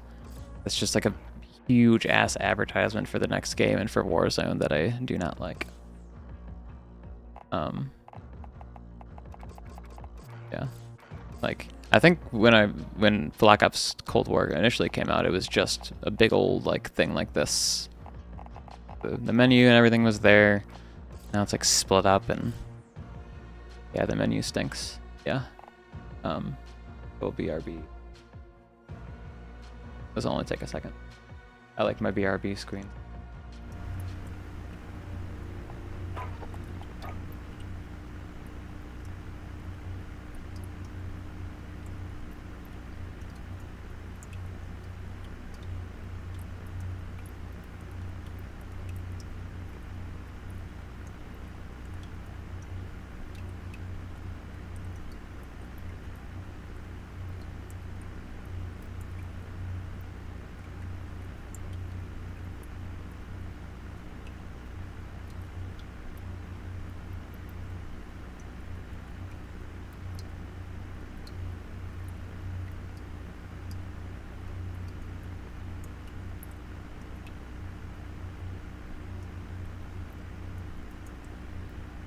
If it loads.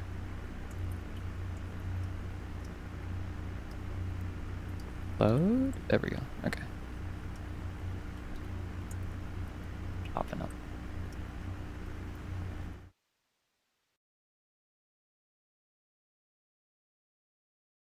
Go. Cool.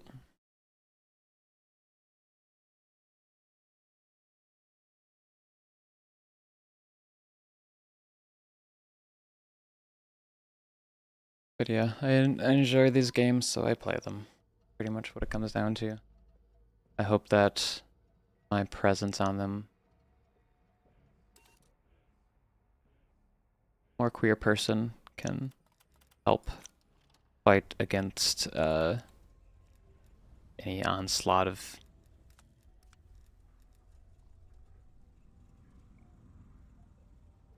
section of the community that is just full of Trumpers and shit like that. Or just, I don't know, diversify it a little bit. Diversify the community. Gonna get into some regular team deathmatch though. I'll just play around with guns, as you do in this game. I enjoy it quite a bit.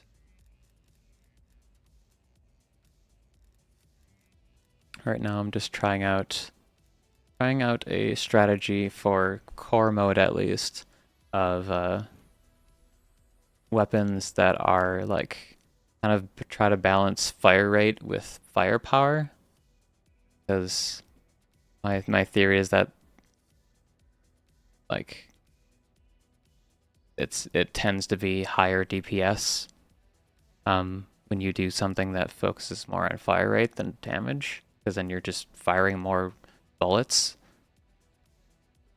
and like one more bullet is worth it over a little more damage per bullet, I think. At least that's my theory. I'll always appreciate seeing queer people in the COD community. I don't feel alone. Yeah. I'm glad they're yeah, that we can diversify it a little more. don't know that I'll ever be totally away from the series. Just that it, because it Team deathmatch. all here. Just because it's series that I enjoy. It's games that I enjoy. Like at least we'll come back to these games until they until they become old. Until these become the old CODs. Gotta aim a little up there.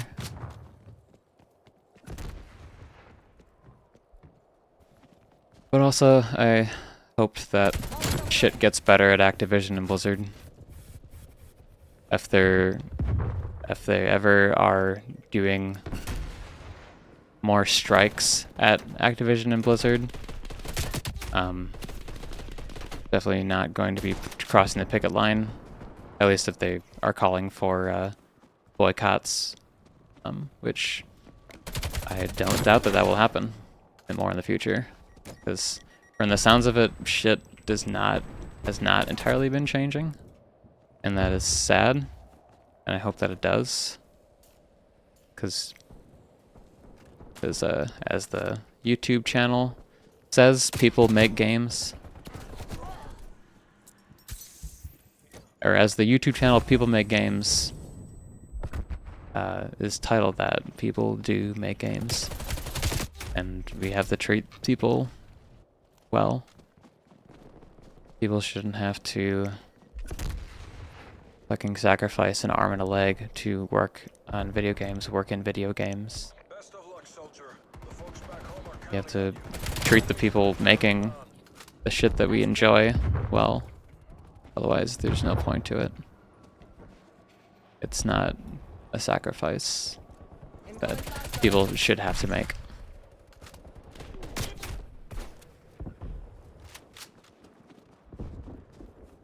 But yeah, you hear about boycotts and shit, and strikes happening. That is when you don't play these games. That is when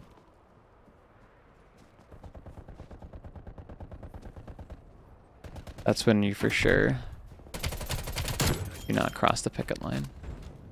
Where are you at? These games are enjoyable, and I also hope that the community improves over time, with different people sticking around and not being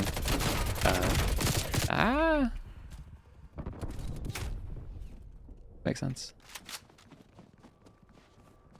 With, I guess, people sticking around and other people changing their minds or being less shitheads. But also these games are often also filled with young people and people, and you know, young people will be young people.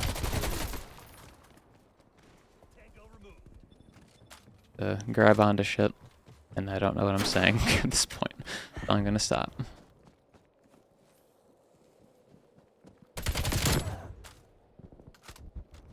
But yeah, just remember, if there's someone talking shit on Call of Duty, they're probably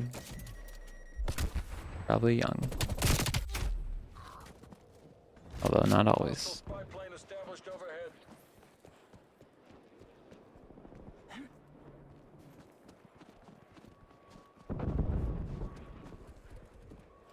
But yeah, I also wonder just if the type of people that play this game versus like Modern Warfare 2019, if that has a factor to play at all in that I enjoy this game more and do better at this game than MW19.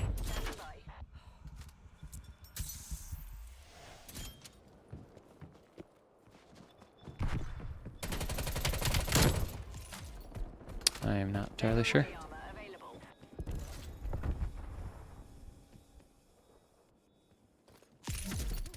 Get some armor on here.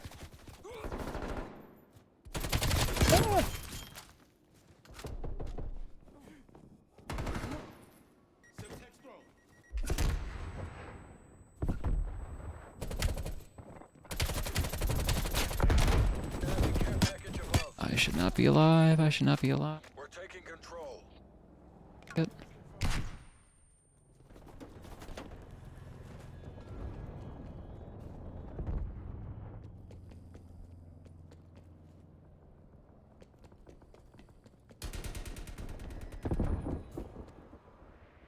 Artillery targeting detected. Artillery inbound.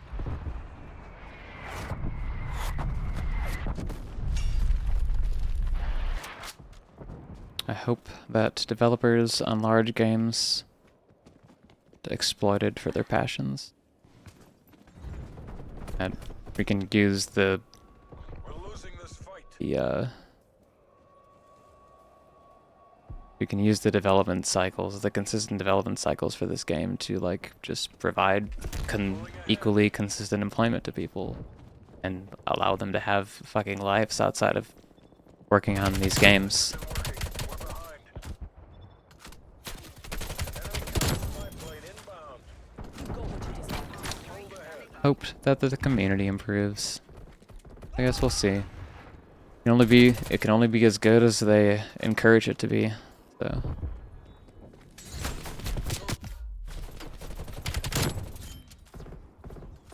You'll have to do better than that.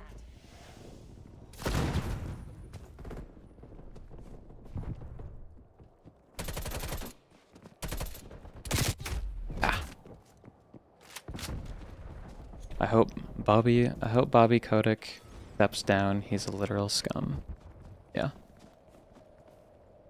I hope so too. It sounded like I've heard differing things about whether he's going to be stepping down when Activision Blizzard is acquired.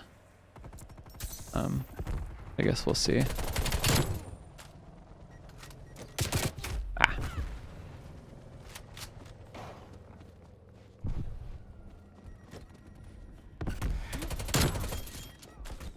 I did not think I would get that vault, but I did.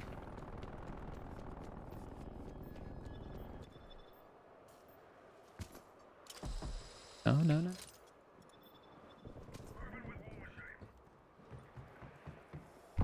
Hostile counter spy plane established above. I do need to at some point play the campaigns for these games. A lot of them I haven't really played. Enemy sentry turret detected in your AO. And I Stay down. enjoy at least the some of the spectacle, some of the tighter missions, some of the stealth missions quite a bit. So Log on. even just to play those would be fun. I remember enjoying the Spec Ops missions in the Modern Warfare 2 and 3. Overhead. Because some of those were Enemy spy plane contacts. pretty fun, like wave-based stuff, or We've almost like done stealth this. missions that encouraged you to play stealthily. I think that was always fun. So I mean, also maybe I should just play some more Spec Ops as well. Tagged and bagged. I think that would be cool.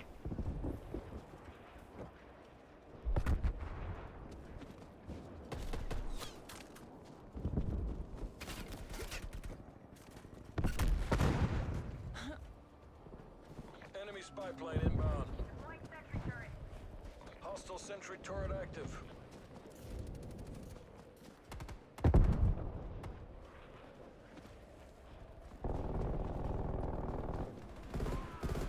Where are you at? There we go. Every wind pushes back the Iron Curtain.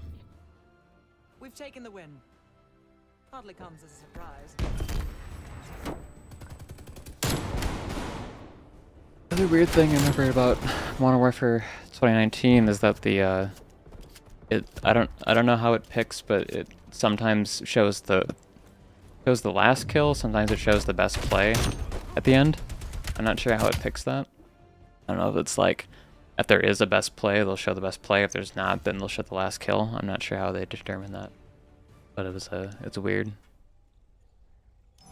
that it kind of switches between the two. It's kind of confusing.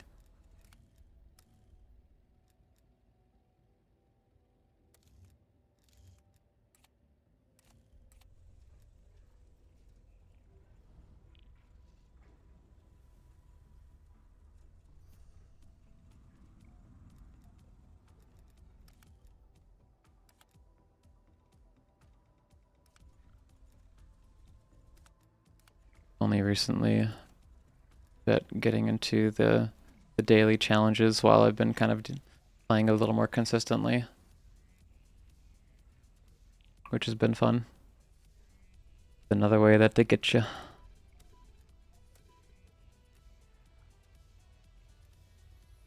Oh, I haven't played on this map in a bit. Not second. Pretty good one.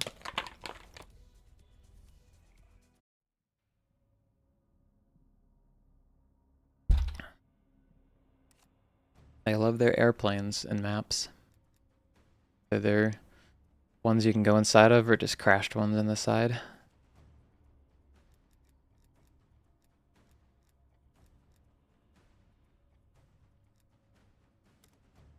Do SMG this time. Show off a little bit on all this. I really want Activision to make games that aren't just Call of Duty. I miss Prototype. I miss their licensed games. I miss Tony Hawk. Yeah, it would be nice if they're like, as much as like I enjoy like these games, I enjoy bigger games sometimes. It's nice to if they would actually like make more diverse stuff. Or just made more than just the one type of game. Whether that's like other like franchises or just like more smaller games as well, just in general. Just like try more shit out. Like not every game needs this huge ass budget to be something worth making. Like you might not get as many sales, but I feel like that is counteracted with the fact that you can make more of them because they theoretically take less time and resources, and also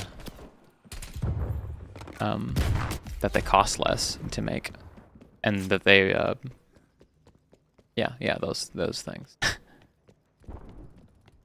I can't believe that every development team in Activision is working on. Is that true?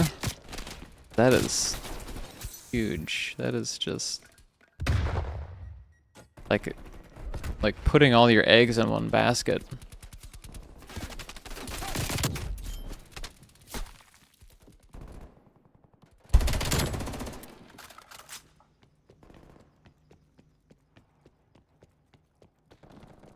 Just not ideal.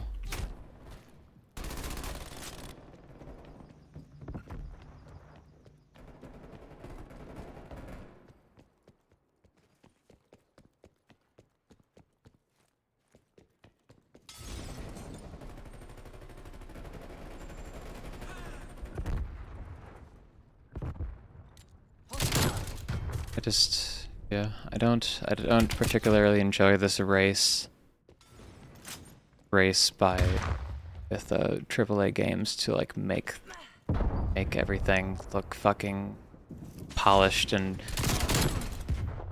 graphically intensive and use all the bells and whistles that require the power of a PlayStation 5 PC, all this shit. Instead of focusing on aesthetics and like working with the power of computers that we have now.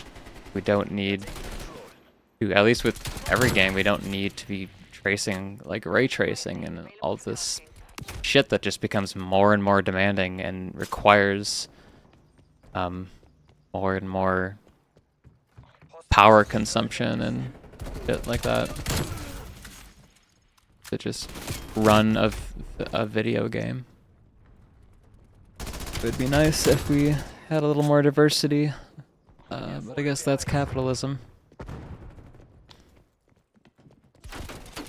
Just makes everyone end up rushing to do this. You make everything extremely demanding, taxing on computer parts, requiring new systems and new computers and all this. That was weird. Toys for Bob was the most recent team that moved to COD. They made the Spyro remakes and Crash 4. Yeah, that is very sad. I hope it's at least like a temporary thing, but I'm not, I guess I'm not hopeful. I mean, I don't think it's sustainable, so they're at least gonna be forced um, Hostile spy plane established to overhead. change at some point. And knowing how shit goes, it's gonna involve layoffs and studios shutting down, and everyone's gonna say, "Told you so." Fuck. One person became two Spy people. plane asset.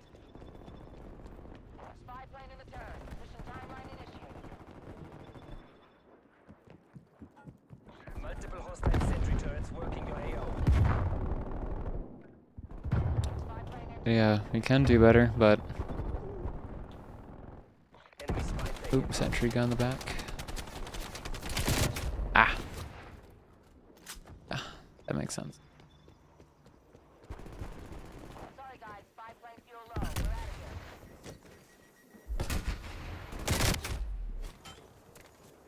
here. Makes sense.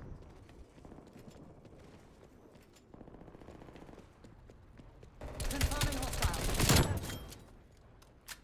But yeah, it's similar to what's happening with like Battlefield at EA now. That more and more developers are being put onto like one game.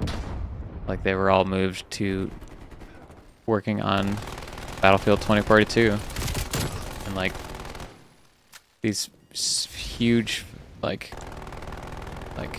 games that are too big to fail type shit.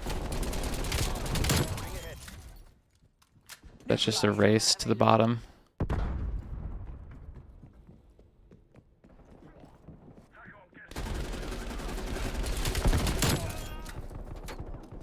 Deleted him.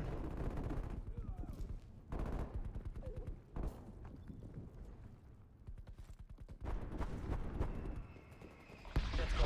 Hostile air patrol detected. Hostile spy plane established overhead. But yeah, as much as like small itch games are cool, and like all of this shit is cool, and like I think we should encourage more games of that scale, and like just more diversity and team sizes should be encouraged.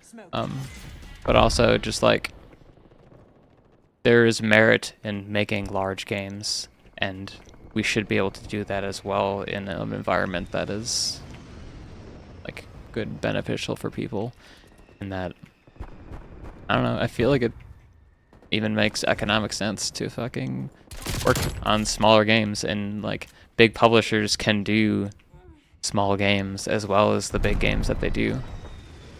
Like diversity, pretty much. Better working conditions as well. Yeah, better working conditions, and do some fucking shit about the culture at these places too, because I guess that's like the most recent stuff coming out, let alone everything about just in general the games industry exploiting passionate developers trying to work on their favorite series or whatever. Confirming.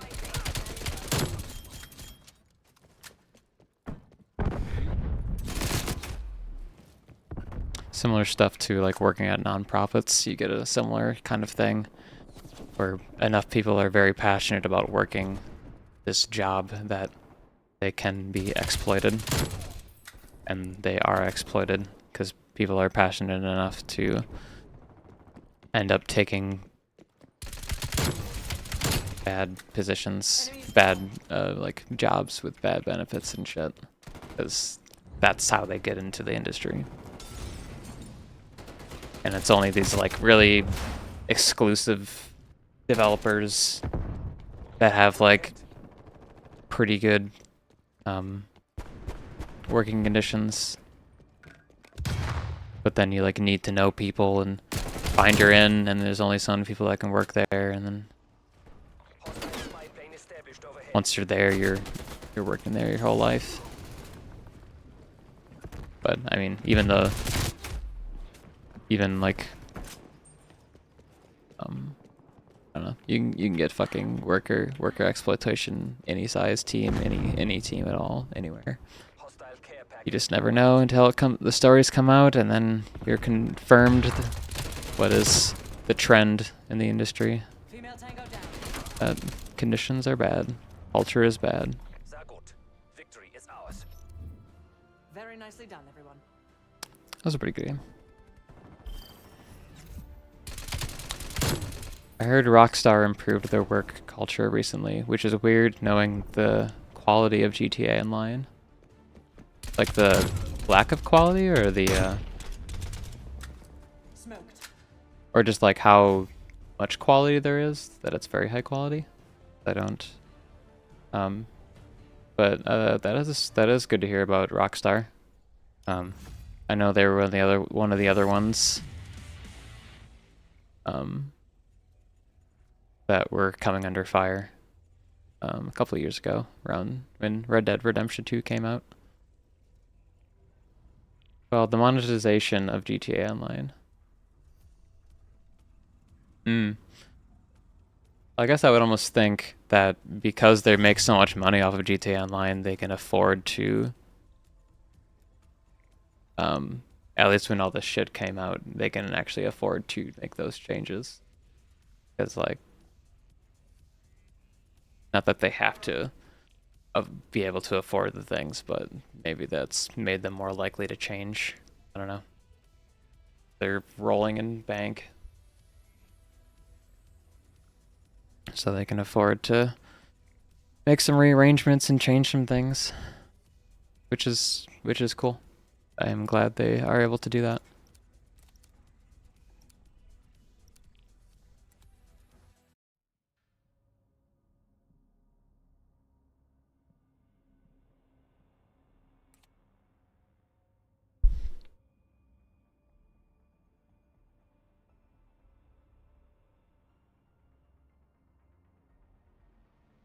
Maybe.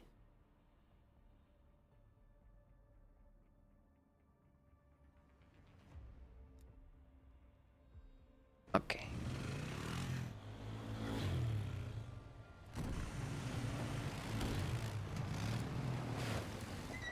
I heard GTA 6 could potentially be the most expensive video game ever made, I suppose, and I suppose the money is mostly going towards development team.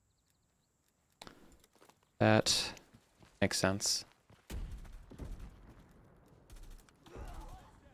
This class. There we go.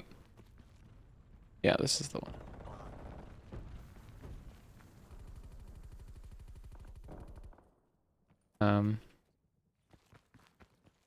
Yeah, I wouldn't doubt it, because that was GTA 5 when that came out, I believe. The recollection. I've kind of lost track of what games are for the most. But yeah, considering the legacy of GTA 5 and GTA Online, that definitely makes sense that GTA 6 is going to be, and is probably not going to be alone in large games of that size. There's probably going to be more. I didn't know where I was going.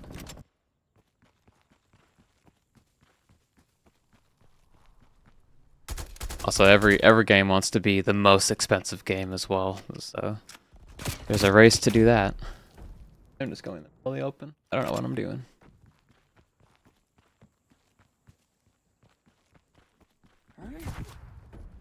I'm a little disoriented. My cat. You're just hanging out. Kitty's just hanging out. I don't know. A little disoriented. Also getting hot in here.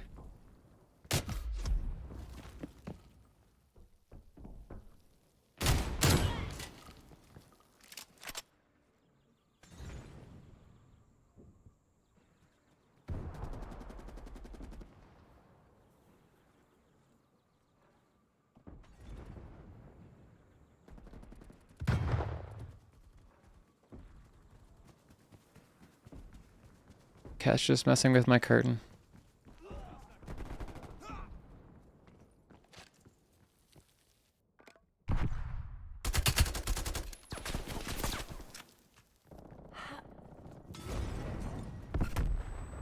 Green light, green light. Hostile spy plane established overhead. I think the enemies are kind of staying back a little bit in this. Ah.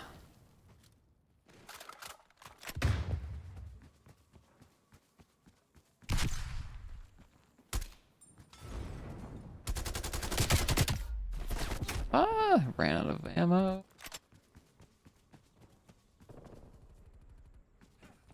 I don't even know how I managed that. I have 40 bullets.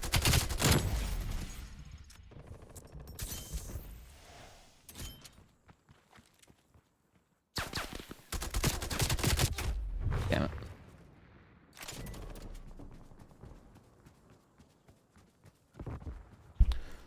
Field mic activated.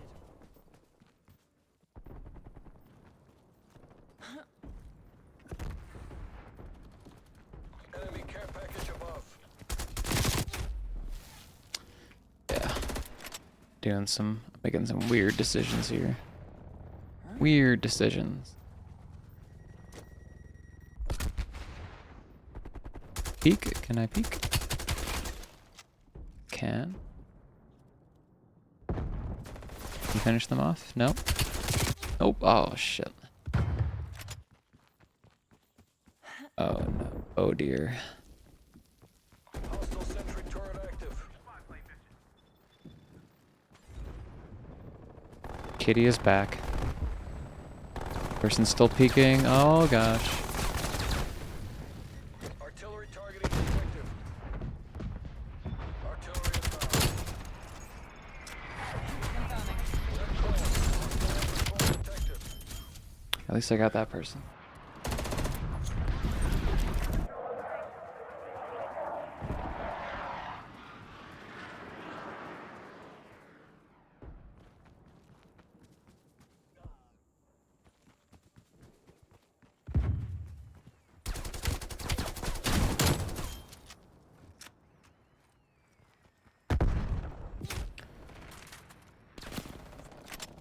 I have a friend or two that work at Activision. One is a QA, I believe, still at the Activision. I think they were at Raven Software when all of the strikes were going down. I believe I haven't checked up on them yet, but hope they're doing well.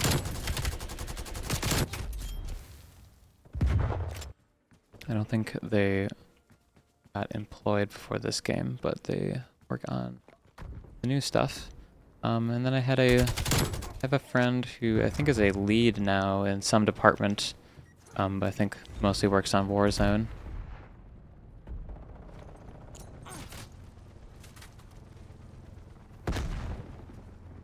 I hope they are doing well as well.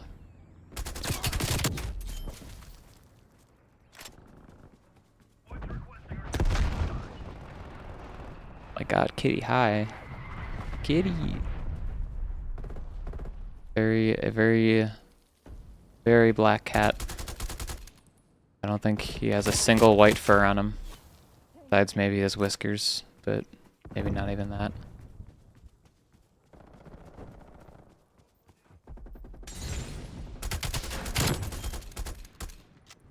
And stay down. That was lucky.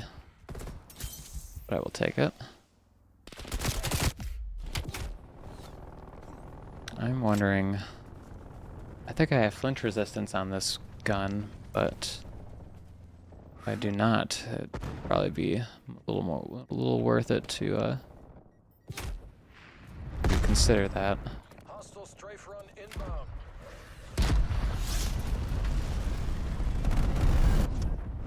Oh. Right, strafe Spy run. plane established overhead. Whatever that means. Hawk requesting spy plane. Ah!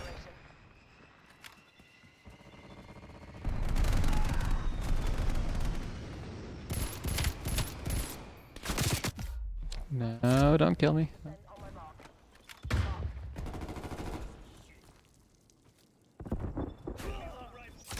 Oh, shit.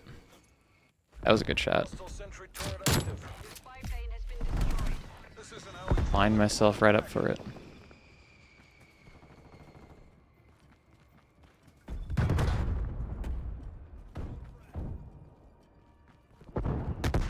enemy hop established above. I had one spot I wanted to snipe, but now that's gone. I don't know what I'm doing. Hostile strafe run inbound. That worked. Hostile grenade out. Oh, nope, I want... Oh, I don't have stim grenade. I don't have the stim pack. Ah, shit. Withdraw. The Reds have got us beat. Mission is a bolo. Abort. Abort. That wasn't very good. Pretty base score, though. 59. The weed number. Yeah, that's fair. It's the best play. Oh, they got twice in a row. Shit. Oh, well done. Well done.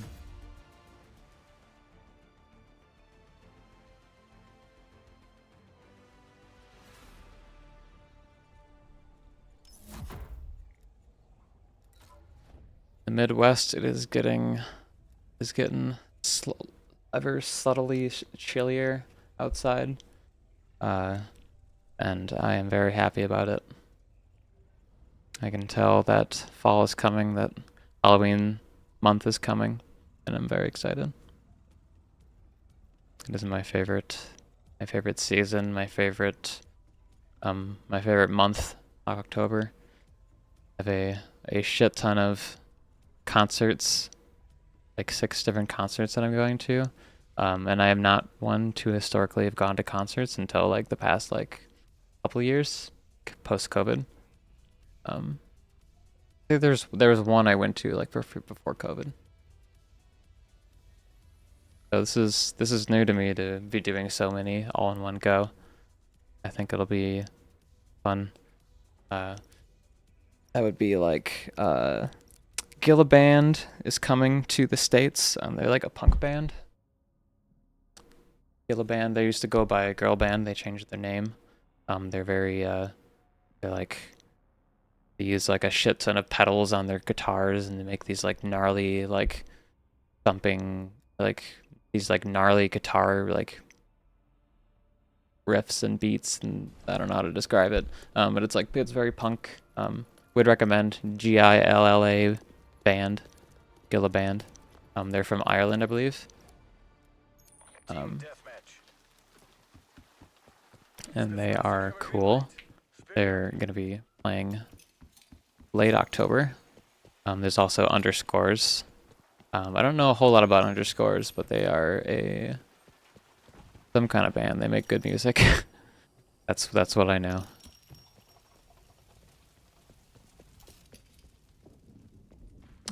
Underscores. I don't know what they were doing something over here.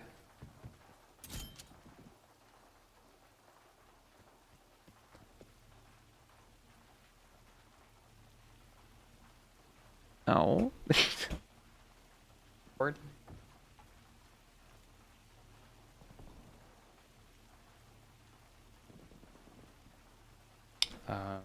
Yeah, Underscores, Gilliband, Frost Children is playing with George Carlton. I forget his name. George might not even be his first name, or it's George Clanton, I think. They're kind of like alternative rock, pop, something. I don't know. Hard to describe. Hi, baby, you're back. Baby, you're back.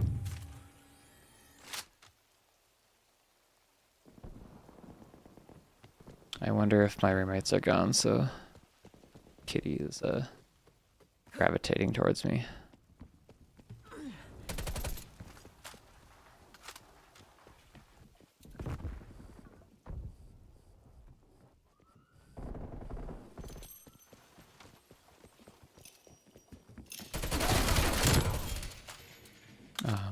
Yeah, Underscores.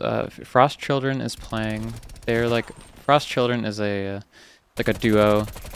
I think it's two sisters, two trans sisters. Make really cool kind of like hyperpop type stuff. Has a bit of a different feel to like something like Hunter Gex. A little more electronic, I want to say. Oh, almost died.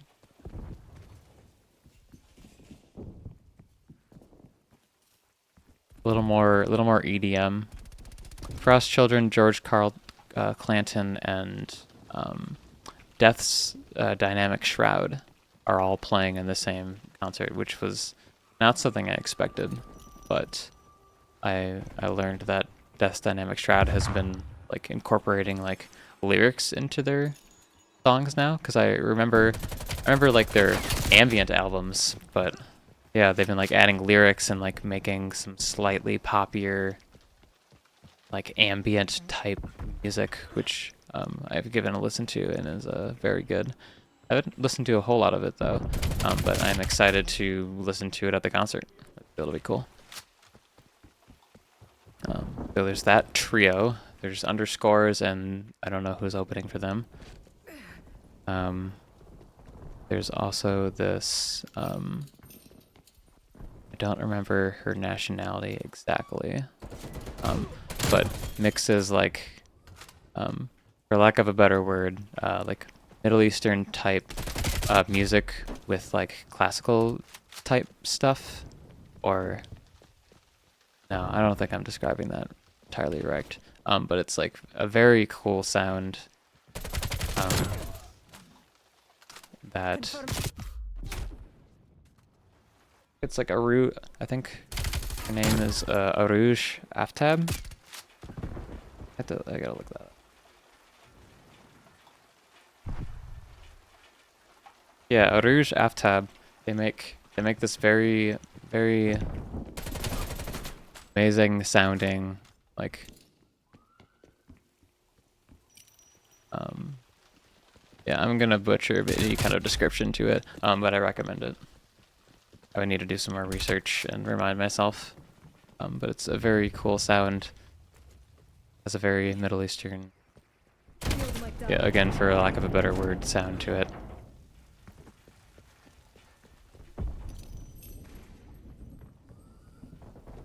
Would highly recommend going to a concert for them and a couple other people.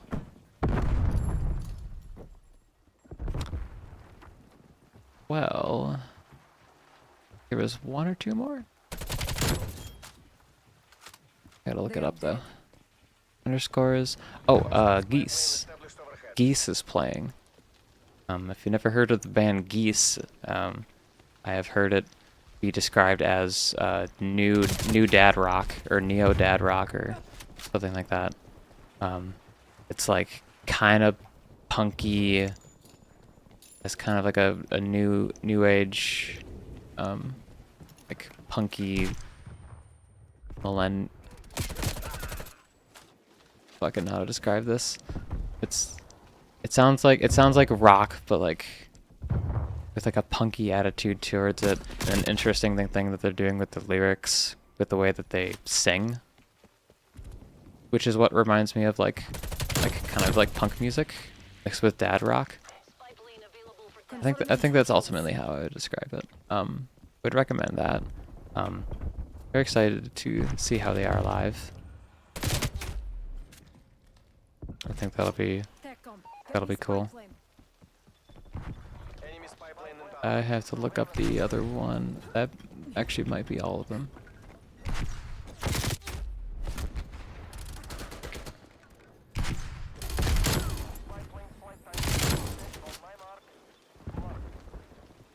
Oh yeah, and then two more. And then I'm going to see Yule, which I do not know a whole lot about. They are, I believe, Japanese, and they make very like almost like dreamlike electronic pop type music. I want to say that's the sound a little bit.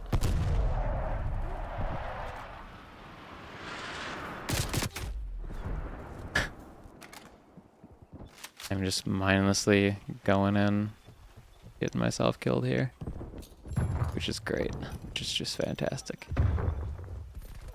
That's how you're supposed to play this game. Mind off. Mind completely off. Just dead. Brain dead. Just off. Nothing is supposed to be on.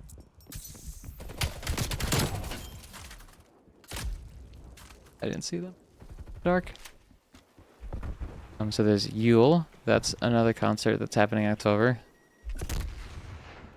If you live in the Minneapolis area, I would look these all up because they're all playing in October or late September, all in this area. Or if you already listened to them and were not aware that they are playing here, they are playing here. And it's very exciting.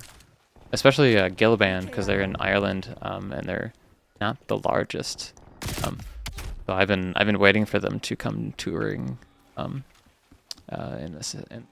Minnesota of the United States of America.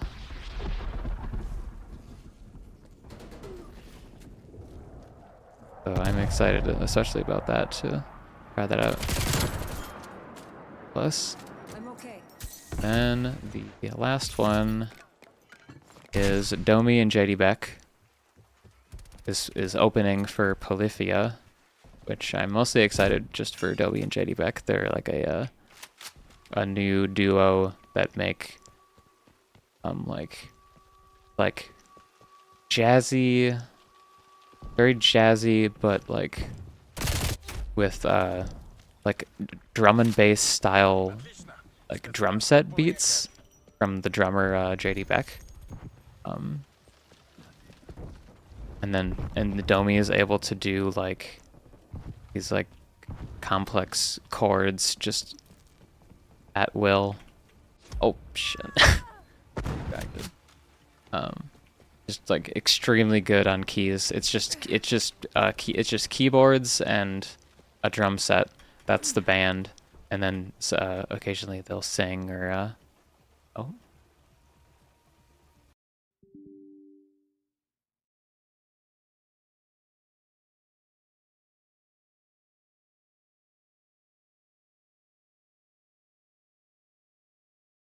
Still, yeah, my stream's still up. Well, that's weird.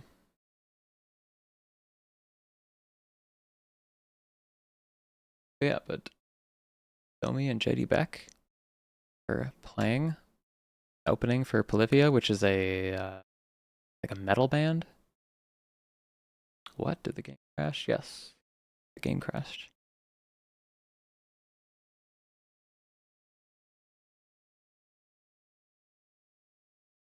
Gonna start back up. I don't know what happened there. I'm on Windows 11. I don't know if that had to do with it, but I haven't had a crash in this game in a while since it came out. Odd. But Domi and JD Beck and Polyphia, that should be a fun concert to go to. Domi is from France and studied, I believe, in I think Berkeley.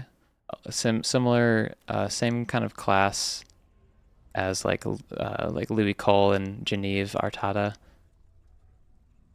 or Genevieve Artata. It sounds like they all kind of know each other and have collaborated. And I think that should be cool. JD Beck is from like Texas. At Domi, I don't remember, at like a concert or something.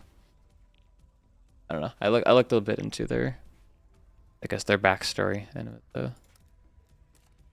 it's a cool duo. I love their style is very neat.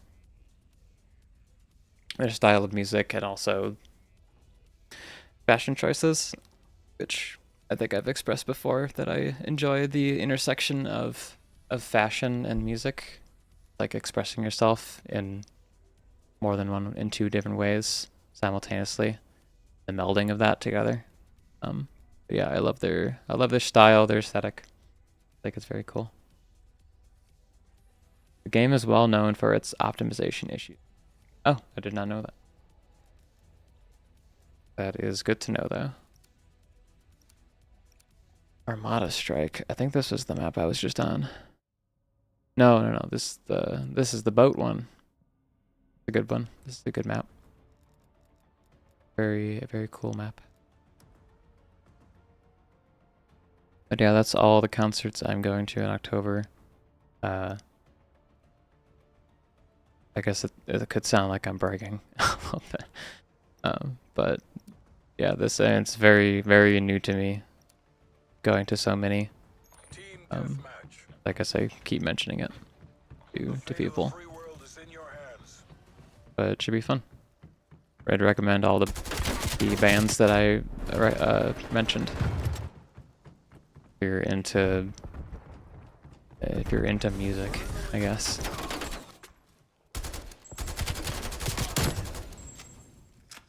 If you're into music, you should check out these bands. Check out Geese and Domi and JD Beck and Underscores and Frost Children, especially Frost Children. That one I'm kind of probably the most excited about. Them and JD Beck, Losing this fight. or Domi and JD Beck.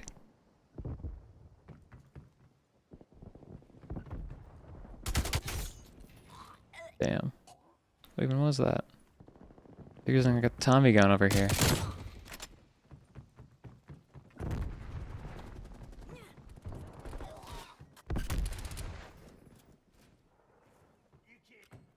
Semtex armed.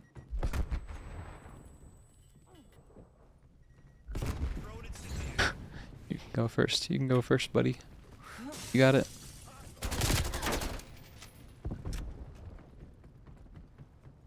Sniper, take cover.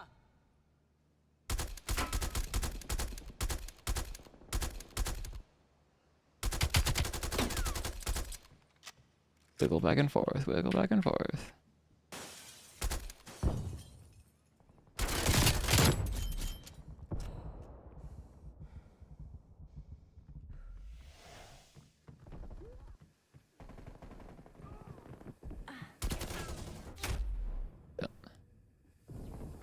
Still positive.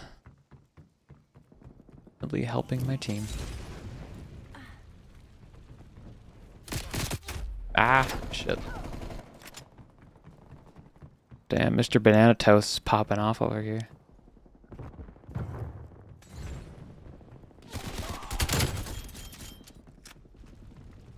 I avenged you. Hostile spy plane established overhead.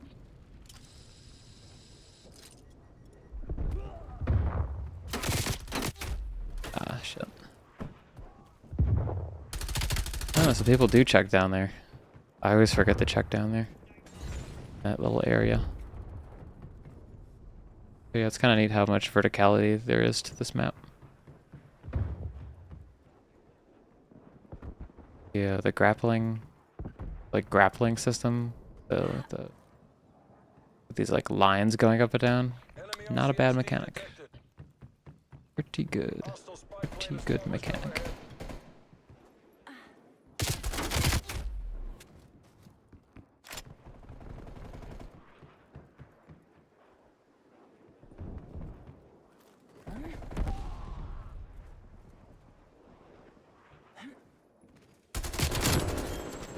Ooh!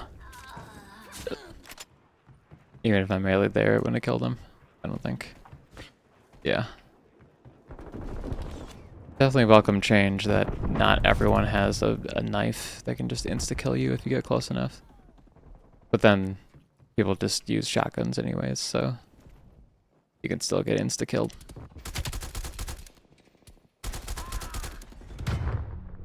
Hostile spy plane established overhead. Where are you at? Where are you at?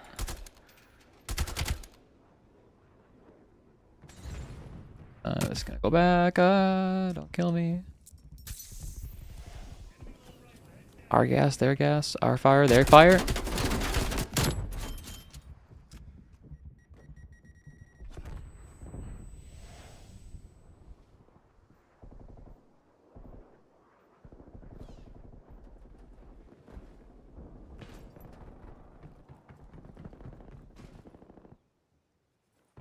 Saw someone go this way. Where are you at?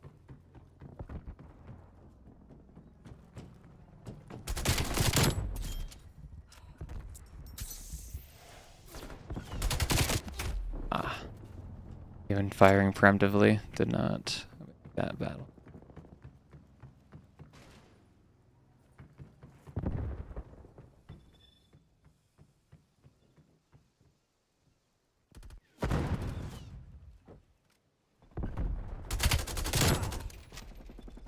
I did. Engaging Russian. Damn.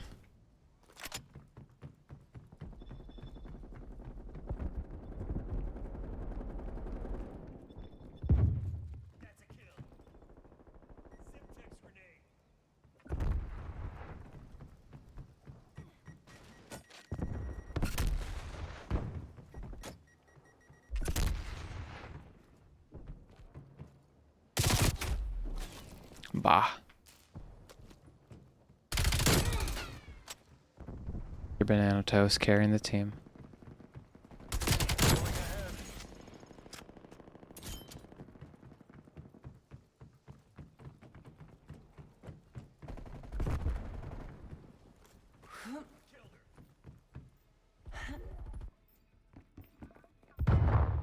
Hostile spy plane established overhead. Ah, shit. Yeah, that makes sense. They're sniping back there. It'd be a good idea to switch to a sniper class, but don't know.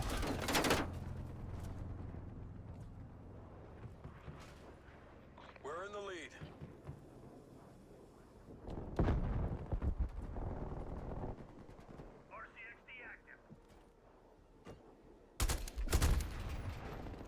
This is working. We're behind.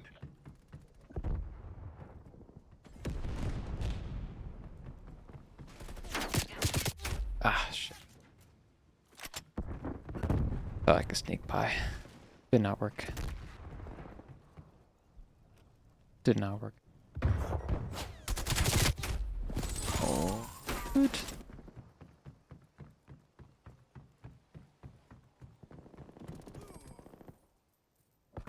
Enemy spy plane inbound.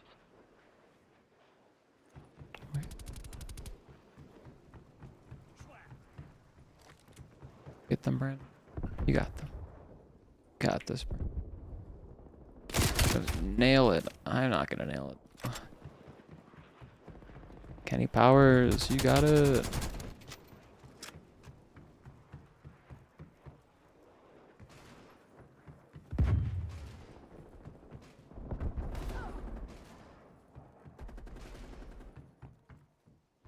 I did not know that I could sprint, jump, and then crouch to slide.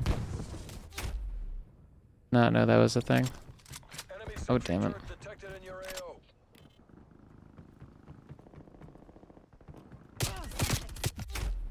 Shit. Damn, yeah, that feels a lot nicer than doing it the other way around.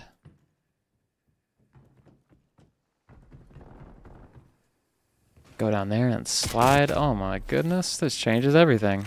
Enemy spy plane inbound. Hostile RCXD in your AO.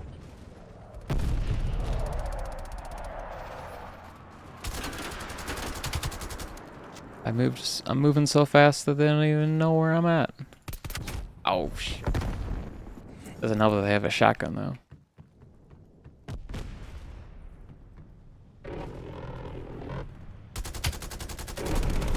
Oh my goodness, oh my goodness. I think that spells the end. Kicking our asses. Fight back, damn it. Throwing lethal. Nothing a little staying indoors won't help. We have a whole minute though, and we're behind. It's possible, but not really seeming likely.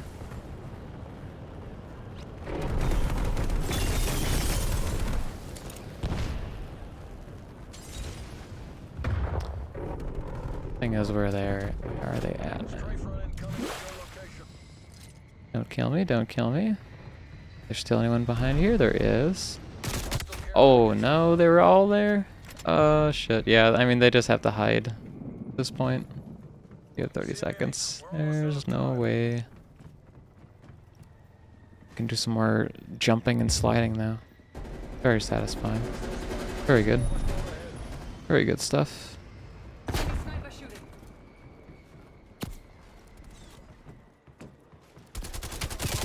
Ah, shit. I mean, I shouldn't necessarily be doing this with an assault rifle. A lot easier to do with an SMG, Evac protocols. Better we live to where fight the hip fire is a bit more focused on. Survivors withdraw. They'll be all over us in seconds. They're sniping back here with an MP4, MP7 or whatever. Oh, I see. I see. Damn, what a shot. Okay, that is best play. Yep. What a sight line. Neat. Okay, well, I think I'm gonna call it here. I'm getting hungry. I'm getting hot down here. I need to open some windows. And I'm feeling a little socialed out. A little tired of sorts. Or leave, don't get another lobby. Okay. Yeah. Fun doing some more stuff. Yeah. It was nice to go back to the old, go back to Black Ops 2 Zombies and revisit that. Transit is confirmed, still cool. But it's still a fun concept. I like riding on the bus while it's moving around and seamlessly going between areas. I think that is very cool, and I like that. And there's some similar stuff in the like Black Ops Cold War Zombies. I know, and a bunch of Zombies modes I haven't tried out yet. A bunch of maps I haven't tried out yet. Might have to give those a shot at some point. Yeah. I don't know when I'll be. I might be back later this week or something. I have a bunch of different ideas that I like to do. I will end up doing whatever most fits my fancy at that moment, and that should be fun. Yeah. Thank you, Maxie the cat, for sticking around and chatting. Glad to. Yeah, thanks for stopping by. Yeah, I don't. Yeah, check my dad.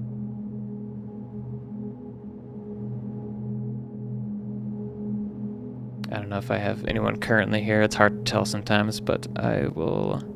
Let's do a raid now that I remember it.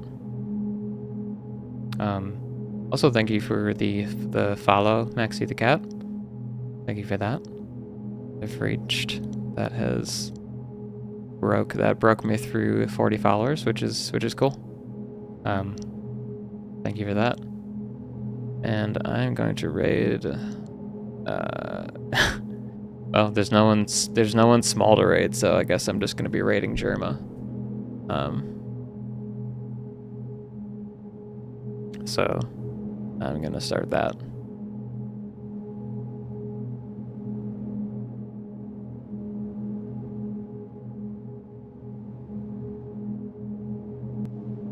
Raid now whenever I want. Okay. Yeah. Thank you for anyone for watching in the future. That. And have a good night, have a good day, have a good morning. Very well.